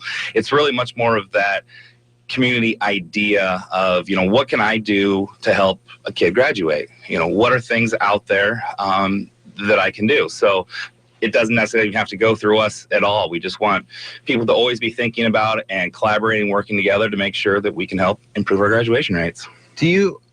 Are you getting a lot of positive feedback and ideas on how to help the graduation rates from the citizens out here? Absolutely. The community's been tremendous so far. A lot of people willing and ready and able to help. As far as how the board is going right now, we're still trying to figure out what the exact path is where we want to take our specific board. We had a great visioning and strategic planning meeting last week. We figured just meeting 1 hour in the morning every other week is just not enough time. Sure. Really is what we're trying to figure out is, so much time. So we spent about 3.5 hours last week talking about where we want to go. We see ourselves being much more of that promotional hub. We already know there's a lot of great organizations out there doing a lot of great things. So we want to just share that with the community, show the community these great things that are out there, and then assist in any way we can. Are there any specific actions a community member can do? So right now we don't have any specific things actually coming out of our board. We've got the great after school program right now. Diva Roberts is doing a fantastic job with that. It's every Monday through Thursday for ages 14 to 21. So that's going great. As far as any other specific projects, we don't have anything going on right now, but we are compiling a lot of data. We're trying to capture all the people who've already said they're willing to volunteer and help us. We want to start doing some more email blasts, things on Facebook, so people can start really being engaged. And as this process continues to go, we're going to certainly ask the community for more support and give them more ideas on how they can certainly get involved.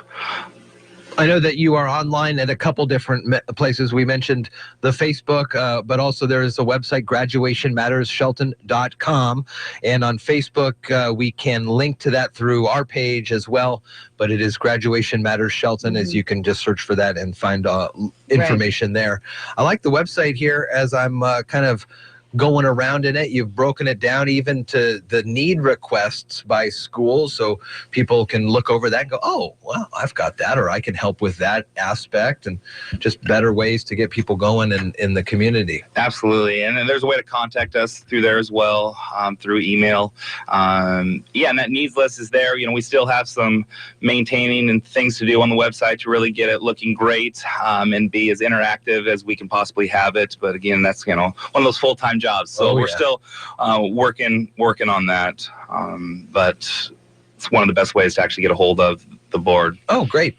Do you have any plans for this summer? I mean, it's almost, we just had spring break, or it is spring break right now, and summer before you know it. How's Graduation Matters Shelton going to proceed through this summer to keep people? Great question. So one thing that Dr. Apostle was working on and I talked to the mayor about is this starting May 1st through June 15th is going to be dedicated to Graduation Matters Shelton.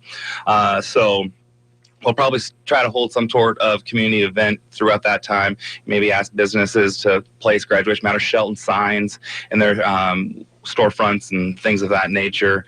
And then hopefully we'll be able to continue some sort of program throughout the summer where just to give kids places and things to do, right? Yeah. So this is all about the students. So are the students participating in their own Graduation Matters, Shelton type of a thing?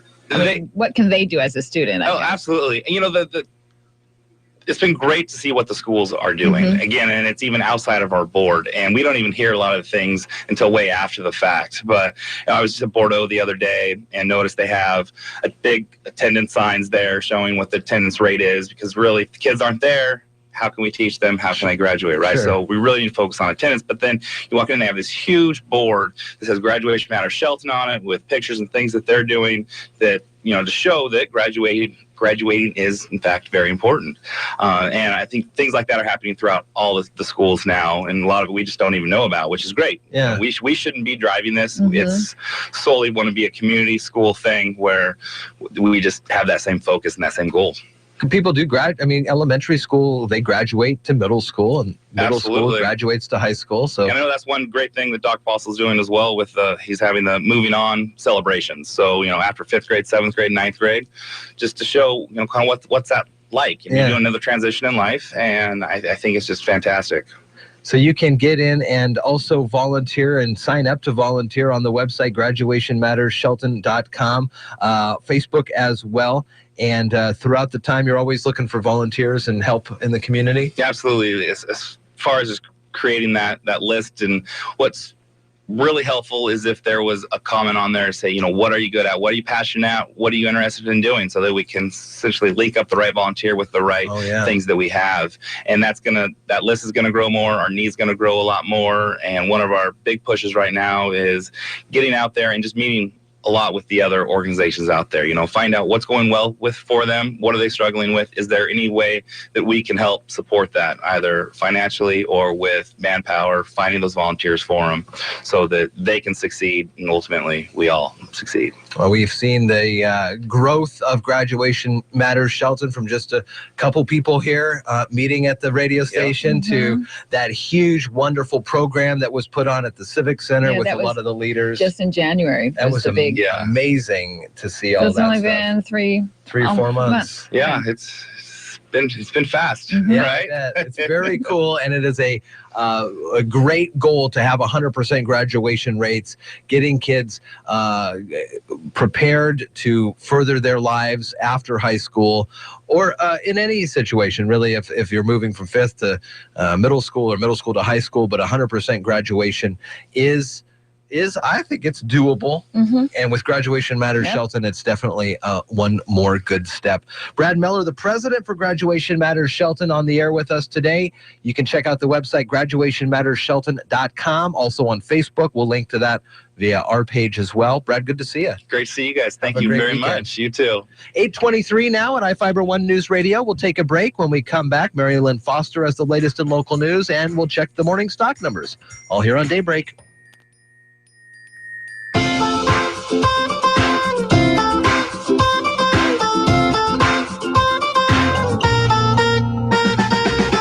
You're listening to Daybreak on iFIBER ONE News Radio.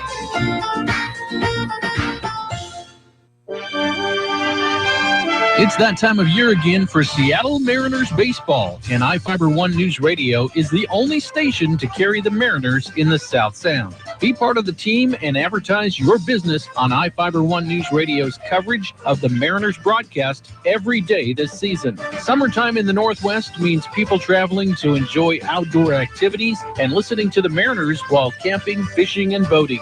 And the only place to listen to the Mariners around Puget Sound is on iFIBER ONE News Radio. Your business should be part of the Mariners broadcast each day to hit one of the biggest listening audiences in radio. Choose from packages that get you on every game or every inning of over 150 games this season.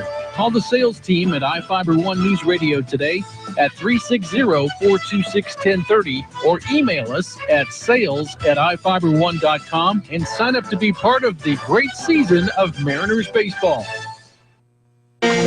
Peninsula Credit Union presents Film. PHIL stands for Peninsula Home Improvement Loan. Designed to help you get things done around the house, PHIL can help you a little or a lot. This is not a second mortgage. With a Peninsula Home Improvement Loan, you can get 7.24% APR on a 60-month loan or 7.49% APR for 120 months. From replacing the roof to new flooring and everything home-related in between, take advantage of a Peninsula Home Improvement Loan, and PHIL will help you get the job done. Call Peninsula Credit Union today. 800-426-1601. That's 800-426-1601. Or apply online at pcfcu.org. OAC. See representatives for details. Limited time offer. Additional terms and conditions may apply. Annual percentage rate is effective as of June 11th, 2014. Loan amounts from $500 to $15,000. Terms available from 60 months up to 120 months. For payment examples, call 800-426-1601. iFIBER One News Radio, 1030 KMAS and FM 103.3 presents Daybreak. All right, good morning to you. It's 8:26. Check the morning stock numbers in a couple of moments. Also, Marilyn Foster has the news. Sean Wells in sports. Check the weather on a beautiful day here. Some new movies coming out this weekend. The Boss. Melissa McCarthy. I like her. Gilmore Girls. You a Gilmore Girls fan? My sister's a huge Gilmore They're Girls bringing fan. Gilmore Yes, Girls back to Netflix. I do know that. Yep. They have all 7 seasons on there, so you can binge watch them, and they're bringing them back. I think everybody. Well, aren't they making a new one though? Yeah, that's what I'm saying. They're on Netflix. They're making a new one too, but you can watch all 7 previous seasons. Catch up with the old ones. Anyways, Melissa McCarthy was in Gilmore Girls. Now she is a big-time Hollywood star. Melissa McCarthy, bigwig who tries to resume a normal life after spending time in prison for insider trading. Kristen Bell, Peter Dinklage, and Kathy Bates. Whoa, that's a cast. Yeah. I like Peter Dinklage. He was on SNL last week. Here's the other movie I wanted to tell you about, Hardcore Henry. The character brought back from the dead, and his wife has been kidnapped by a warlord. Huh. Okay, so that may get you, that may not get you. What's weird about this movie, Hardcore Henry, is that it is basically a first-person shooter. Here's ABC's with more. Hardcore Henry looks like a big screen, almost real-life version of a shoot-'em-up video game. Think Call of Duty with the entire thing filmed from the first-person perspective of the shooter. The big thing was having the immersion factor, that the audience has to be Henry, or there might have as well not have been a film. Ilya Naishuller is the director. Charles Copley stars as Henry, a cyborg trying to find a tyrant and blowing up lots of people in the process. It's a unique cinematic experience, and I think it's so reflective of a new generation. And if you're older, bring Dramamine. Scott Goldberg, ABC News. Old or nothing, bring Dramamine. Oof. Wow. We went and saw the movie Cloverfield, which is an old J.J. Abrams movie about a alien invasion or something like that. And it was all in first person. And my buddy Chris and I were at the theater. We're sitting there, and I think we were even right in the middle. So not even kind of messing up our eyes in that sense. He had to leave. Really? Multiple occasions. Wow. Because of it was just like you were shaking around and running around. You couldn't even see what's going on. I don't think I would like that either. This, I don't know if you want to mark my words or just remember that I'm saying this, but I feel that this movie, Hardcore Henry, has spoken, will be the first movie released with your Oculus Rift or with your VR headset. So when you watch it, it's like it's real. It will be like you're actually doing it. So that's this Hardcore Henry just coming out. Creepy. First-person shooter. All right, it's 8:29 at iFIBER One. The phone line is ringing, and let's say good morning. Good morning. How are you? We are well. How are you? Oh, man, I am sitting outside, and I'm looking across the Columbia River and Quincy, and the wild turkeys are out. We're talking. So it's a good day. Karen Shade from the satellite Edward Jones office. Apparently. Yeah, satellite. Well, where I am out of Wenatchee is higher than Snoqualmie Pass. Wow. So I am way up in the mountains. There's still some snow that's out, but yeah. It's a gorgeous day over here. Well, before we get to the report, if you got a second here, we were talking earlier this morning about the fact that you, in addition to the 3 other Edward Jones offices in Shelton, are doing all for the month of April an Adopt a Pet food donation. Yes, we are. So what can we do? What can we bring? You know, they're taking everything. They're taking canned food. They're taking sacks of food. For, you know, anything that you have extra or want to buy, they will take. Okay. Because they sure are in need of that. That is for sure. Yeah, they are. Yes, It's a great organization as well. Oh, it is. I can't go in there or I'll adopt every dog. I know. That's how I have to stay away.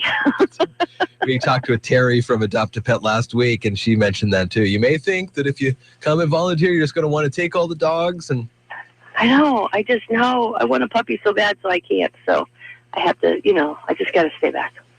That's how I can help, is having people bring dog food. Very good. Very good. So one of the places we can bring it is your office on Olympic Highway South. And what's going on with Wall Street?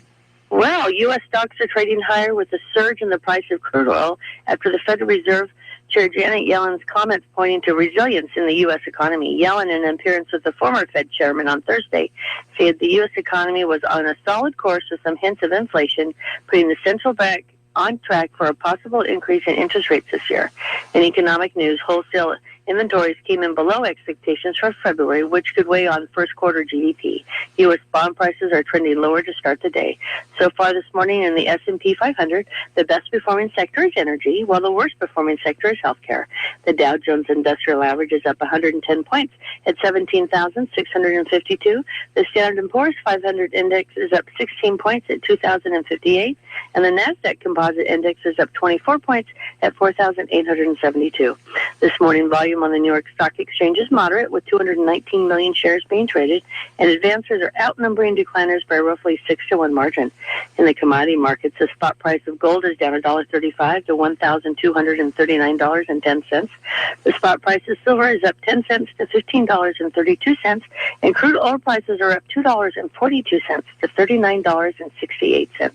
In the bond markets, the 30-year Treasury yield is currently 2.55%, and the 10-year Treasury yield is 1.73%. Stocks of local interest: Amazon is up $1.21, Costco is down 48 cents, Boeing is up $2.12, Starbucks is down a penny, and Microsoft is up 52 cents. This is Karen Shade of Edward Jones, member SIPC, serving individual investors with personalized attention and long-term financial advice. I'm located at 1051 Southeast State Route 3 in Shelton, and if you'd like additional information, you can contact me at 426-4590. And daily commentary is also located on our website at edwardjones.com. All right, Karen, have a great weekend. Hey, you too. Talk to you next week. Monday. 8:32 here at iFIBER ONE News Radio, the latest in local news, brought to you right now by Shelton Health and Rehabilitation Center. From the iFIBER ONE News Radio studios, I'm Mary Lynn Foster. Sheriff John Snauza presented a Thurston County law enforcement marijuana review at the Lacey Chamber of Commerce monthly luncheon. Among the subjects discussed, the sheriff talked about marijuana addiction among youth and its implications. In March 2016, we were presented with the results of what marijuana does, not only to our young adults, and our young adults are aged 18 to 25. What we're seeing is that we were seeing a 43% increase just in crashes on our highways, fatalities. We're seeing a 300% use of abuse amongst our teenagers. We're seeing our 10th graders, 1 in 5 uses marijuana or has tried marijuana within the last month. Also, our health use survey said that 12th graders, 1 in 4 use it at least once a month. That's a high rate, and it's because as a society we're thinking that it's okay. Other topics Snauza covered were fatality shootings over marijuana buys, comparing marijuana from the past to now, the number of producers, processors, and retailers, how Washington State is projected to be the #1 distributor of marijuana by 2020, and more. Find a link to Sheriff Snauza's full presentation on our website, iFIBER1newsradio.com. Acting Port of Shelton Director Wendy Smith sees a need for jobs growth. With the portion commissioners planning a retreat Monday in Belfair to discuss strategy, Smith says she wants to hear from tenants about their vision for the port. Port tenants represent about 700 jobs, some of them seasonal. Creating more jobs is part of Smith's plan. She says she'd like to see jobs that are fitting for Mason County youth as well. While building more space for new tenants is high on her to-do list, money is the issue, but Smith is optimistic that funding can be secured. Smith is working with Mason County Economic Development Council Director Lynn Longan to find funding sources. Toxic algae warnings have been issued for 2 lakes in Thurston County.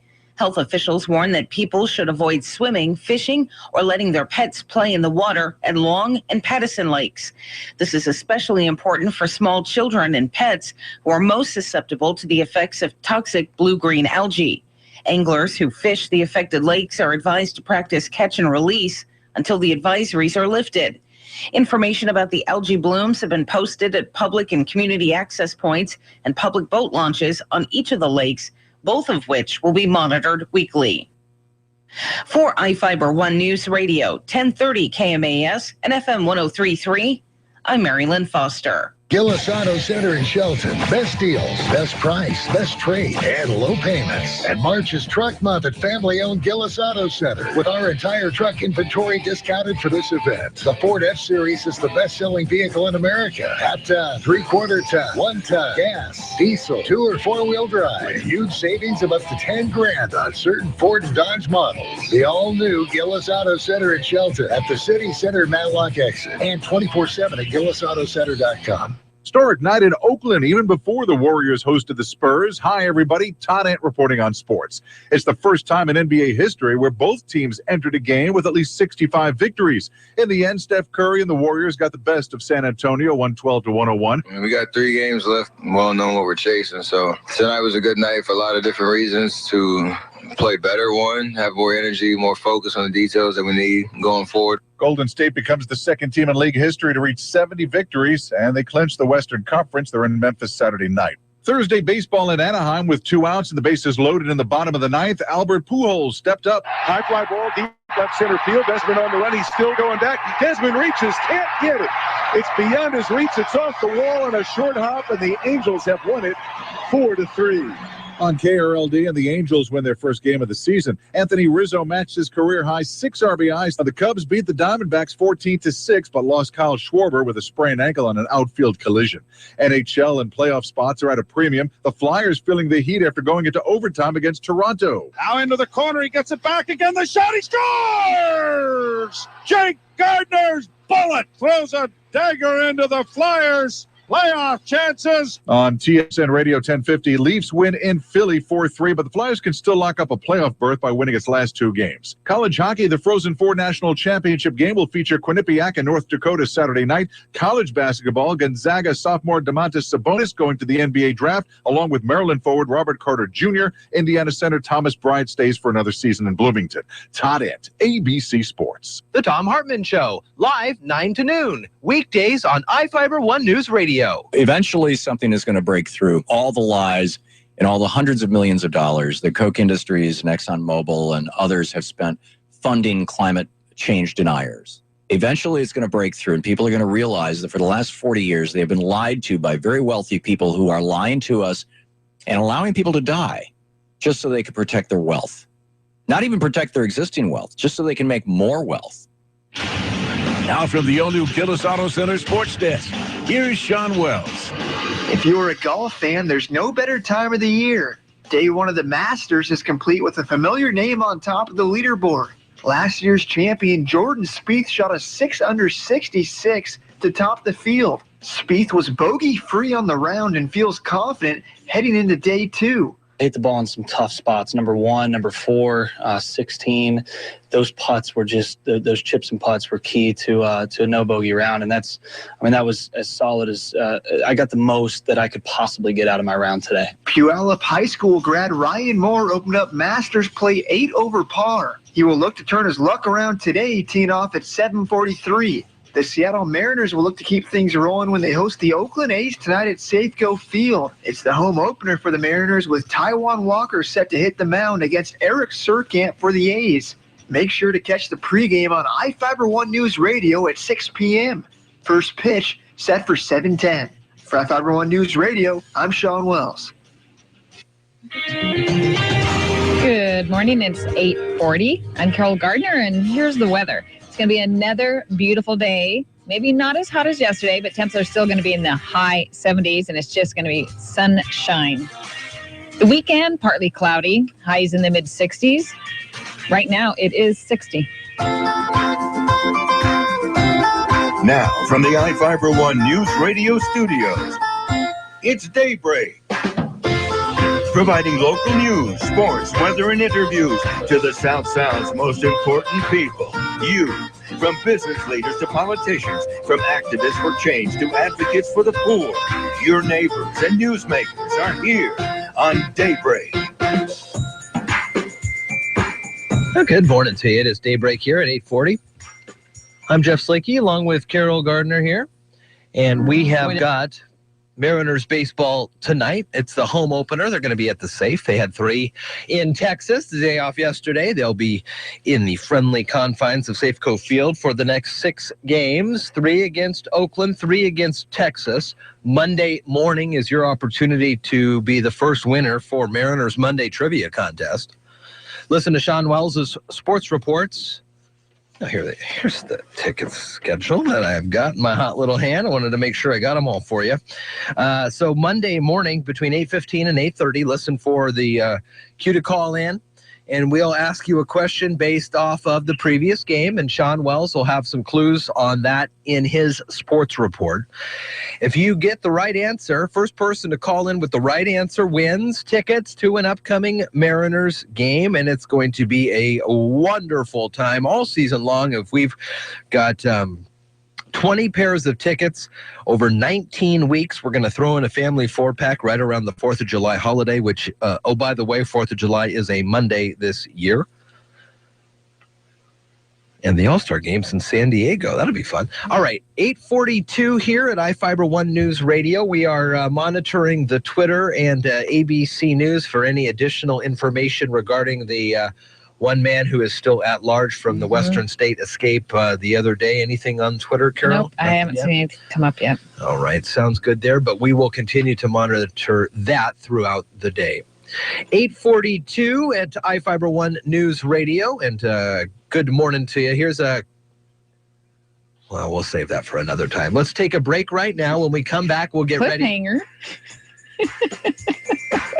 Man, it's for an secret. I just saw a story on a new animated comedy where if RoboCop was obsolete, what would he do? You're listening to Daybreak on iFIBER One News Radio. The Tom Hartman Show, live 9 to noon, weekdays on iFIBER One News Radio. This is not an election cycle where middle-of-the-road Democrats are going to stir up enough of the base and enough excitement and enthusiasm that they're going to seriously win elections. And that's the thing that Republicans have figured out and Democrats have yet to learn, which is that elections are not about swaying so-called undecided voters. They're about stirring up the base. The base will bring the undecided voters along with them. They'll do it through social media. They'll do it through talking to their neighbors. They'll do it by talking to people in the workplace. But you've got to energize the base. It's a new look to the Seattle Mariners. From the GM down, things have changed. One thing that hasn't changed is that we at iFIBER One News Radio are still your only South Sound home for the Seattle Mariners. The Seattle Mariners are brought to you in part by Whitney's Chevrolet, Ascend Roofing, L&D Bottling, Claris Eye Center, BUD number 3, and Olympia Furniture Company. Habitat for Humanity of Mason County invites you to shop their local retail stores in Belfair and in Shelton. At Habitat for Humanity stores, you'll find amazing bargains on discounted home improvement supplies, gently used furniture, and so much more. And when you shop Habitat for Humanity, your dollars are put to work helping to improve, build, and maintain affordable housing right here in Mason County. Habitat for Humanity. Let's build a strong community together. Hi, I'm Ken Slater, the Roof Doctor.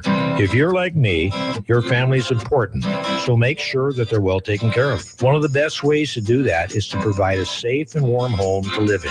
For over 50 years, the Roof Doctor has been helping families stay safe and warm by building roofs that last for generations. Our teams have some of the most experienced roofers in the area, and we only use the highest quality materials to keep your family safe, warm, and dry. That's the Roof Doctor. Give us a call. iFIBER One News Radio, 1030 KMAS and FM 103.3 presents Daybreak. 8:45 iFIBER One News Radio. It's Friday and time for some riveting radio real estate with Don Pinnell from John L. Scott. Good morning. Good morning. Nice day today. It is gorgeous. Good day to buy a house. So these days, you get more calls to say, well, let's go. I saw a house. Let's go take a look because it's a nice day or something.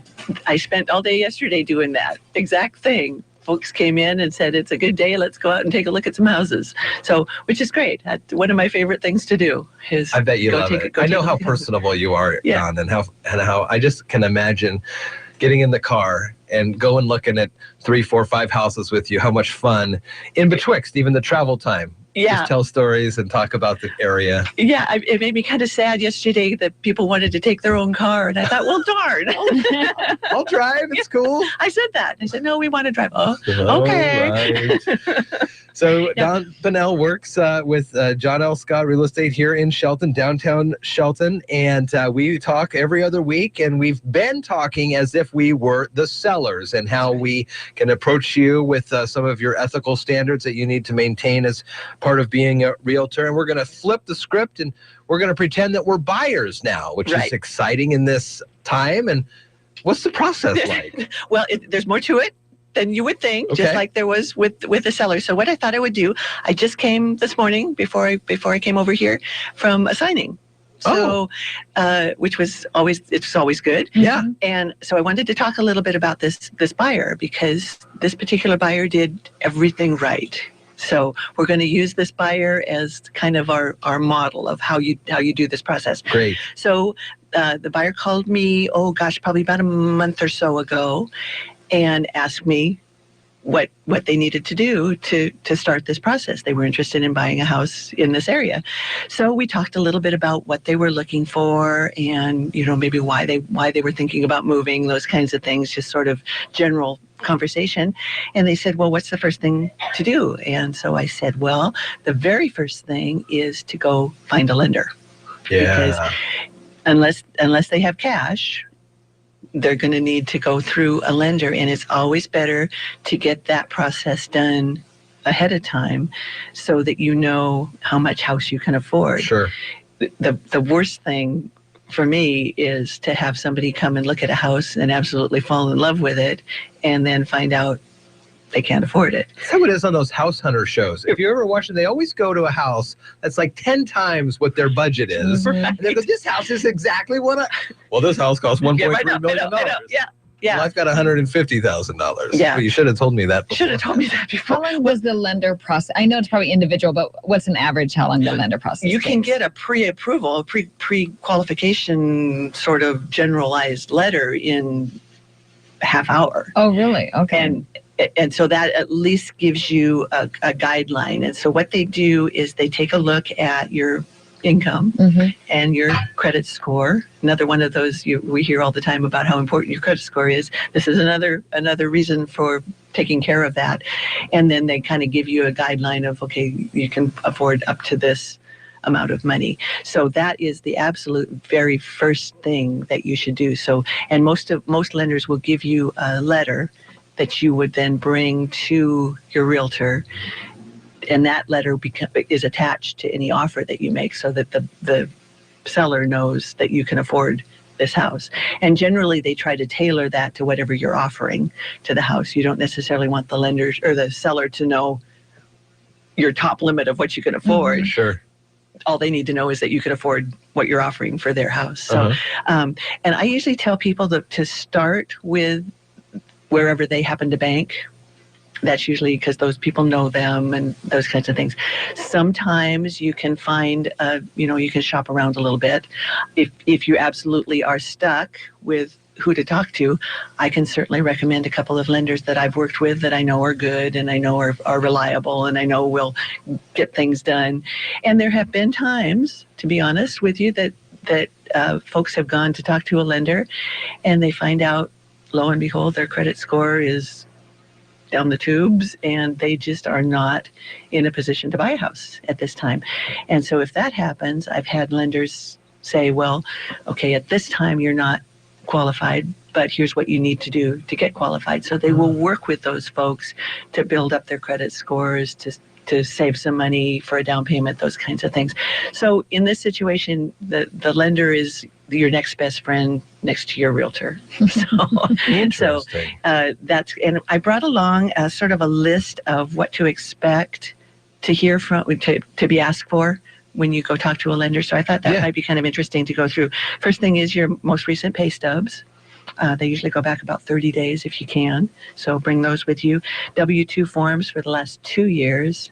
And I always tell folks to gather all of this stuff together and keep it in a file somewhere, because you may be asked for it several times. So it's good to have in a readily accessible place. So they want tax returns, especially if you're self-employed or you're paid commission. They need that up to 2 years. They need bank statements for the most recent 2 months. And this is all stuff to figure out what your ratio is of what you can afford. They have pretty specific guidelines on a percentage of your income that you can afford to pay for a house. So that's what they need to know about that. They need to know anything about retirement accounts that you have, lease agreements that you have, your current debts and how much that is. So, you know, if you just bought a Ferrari and you're paying $5,000 a month for your Ferrari, you got to take that into account, because that eats into your income. So all of those things, they want things like homeowners insurance, if you have that, what you pay, those kinds of things. So if you can come into your lender with all of those answers ready to go, that just speeds up the process. Is there a general number of monetary number of what percentage of your annual income should be allotted for a house? I know you kind of said that, but is there a number you could tell us? There is, but it varies according to your lender. Okay. I would hesitate to give you a specific percentage. That's something that you can talk over with your lender. And your lender can also talk to you about if you qualify for a VA loan, which is a government backed loan, or if you qualify for an FHA loan or a USDA loan. Some of those are zero down loans. Some of them are 3.5% down. So if you qualify for those, then those are good things to pursue. There are also, if you're Native American, there's a special loan program that you can use. If you're a union member, there are special deals that you can get for a loan. So your lender should go through all of that with you. And then another thing to keep in mind too, which this particular buyer also did, if you have saved up enough down to be able to put 20% down towards your loan, then that means that you don't have to pay mortgage insurance, which is an extra added thing and the reason they do that is they want an assurance that you're going to be able to pay this off. So they figure if you've put 20% down, then you're a safe risk so that you don't have to pay that extra insurance. So your lender should go through all of that with you. So again, if you know a lender or you know a bank that you've worked with, that's the place to start. If you don't, then ask me and I can give you several options of who to go talk to. So, wow. I mean, in a perfect world, we would be doing it just like this regular realtor, or this person who just bought this house. Right. So I'm sure you'll tell us all other ways that we can. The next step that this person did that was a good way to do it. Yeah, like I say, it was an easy thing, even though there were a couple of curves that we got thrown in the middle of the process. It just went really smoothly because this particular buyer really actually listened to what we told them and did what they needed to do. So it makes a huge difference. It's a partnership. So, from looking at the houses is the easy part. So just 1 month ago, you were contacted. Yeah. And signed today. About a month and a half. Okay, so a month, that's pretty quick process for buying a house. That is very quick, yeah. And did they already know the area then? So they already were looking, and then one came up, and then... Actually, they made an offer on the first house we looked at. So that doesn't happen very often either. But the main thing was that they had everything all lined up and ready to go. And it helped that they had been through this process before. They weren't a first-time home buyer, so they kind of knew what to expect. But even a first-time home buyer, if they're willing to work as part of a team with the realtor, the lender, and the buyer, it goes pretty smoothly most times. So I remember when I think back to our process of doing this, there was some back and forth conversations that needed to be had, and we tried to respond almost immediately. Right. I'm sure that is a helpful thing. That is very helpful. Yes, yes. And especially with your lender, because they have deadlines that they have to meet, and they need things. And that's why I always suggest that folks keep this file. So if your lender all of a sudden calls you and says, hey, I need this tax form, even though you may have already given it to them, they need it again. So you can go pull it right out of the file, and there it is, and you can get it to them in a timely manner. So timing is important. And I think we did that too. They called and asked for a couple different forms multiple times. Right. And you had them right there. Got it. We got it. Here we go. Let's do this. Yeah. Not much point in wasting time saying, well, I already sent that. Yeah. It doesn't really matter. They need it again, so give it to them again. Yeah. So. And so when you start the process and the person initially finds a home and you say, I like this one, let's do the offer. Excuse me, how much then interaction, how many times did you talk to the seller's realtor? Oh, several times. Okay, so there is that ongoing conversation. Yes, and usually that we try and encourage that path. It's really kind of dangerous to have folks talking back and forth from buyer and seller.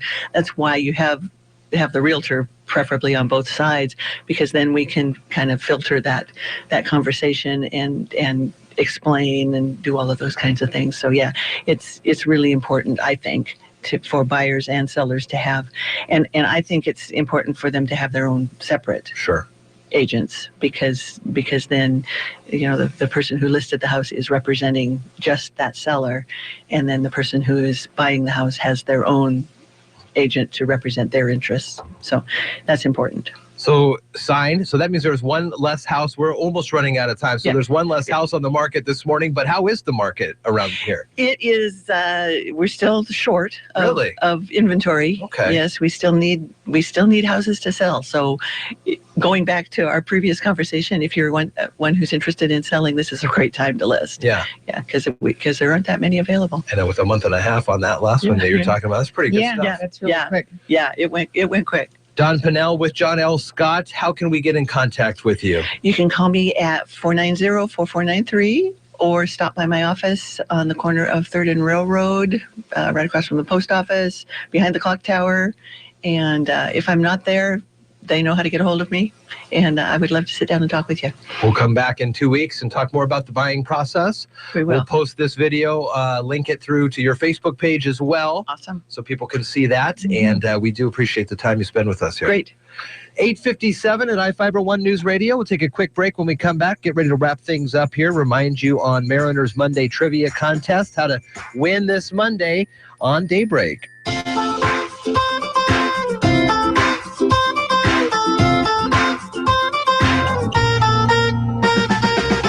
You're listening to Daybreak on iFIBER ONE News Radio. One of the hottest trends in garden design just keeps getting hotter. A look at what's been sweeping the nation today from the Old Farmer's Almanac. With more practical tips and useful advice, this is the Old Farmer's Almanac radio report for Friday, April 8th, the 99th day of the year. Former First Lady Betty Ford was born on this day, and in 1974, Hank Aaron broke Babe Ruth's home run record.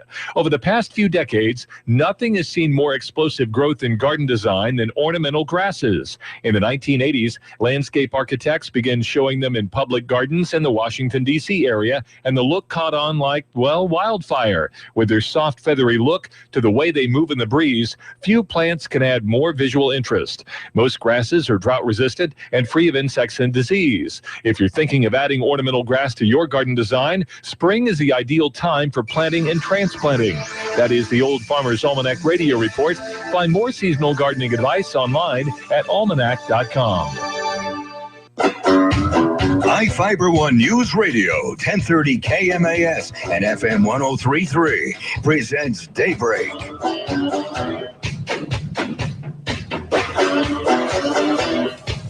All right, Carol, well, we don't have a whole lot of time left here in the big show. We've got Monday coming up here, the first Mariner Monday Trivia Contest. What's the weekend looking like? Weekend looks great.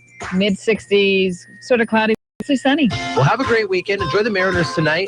Get ready to win Monday morning during Daybreak with our first Mariners Monday trivia contest. You're listening to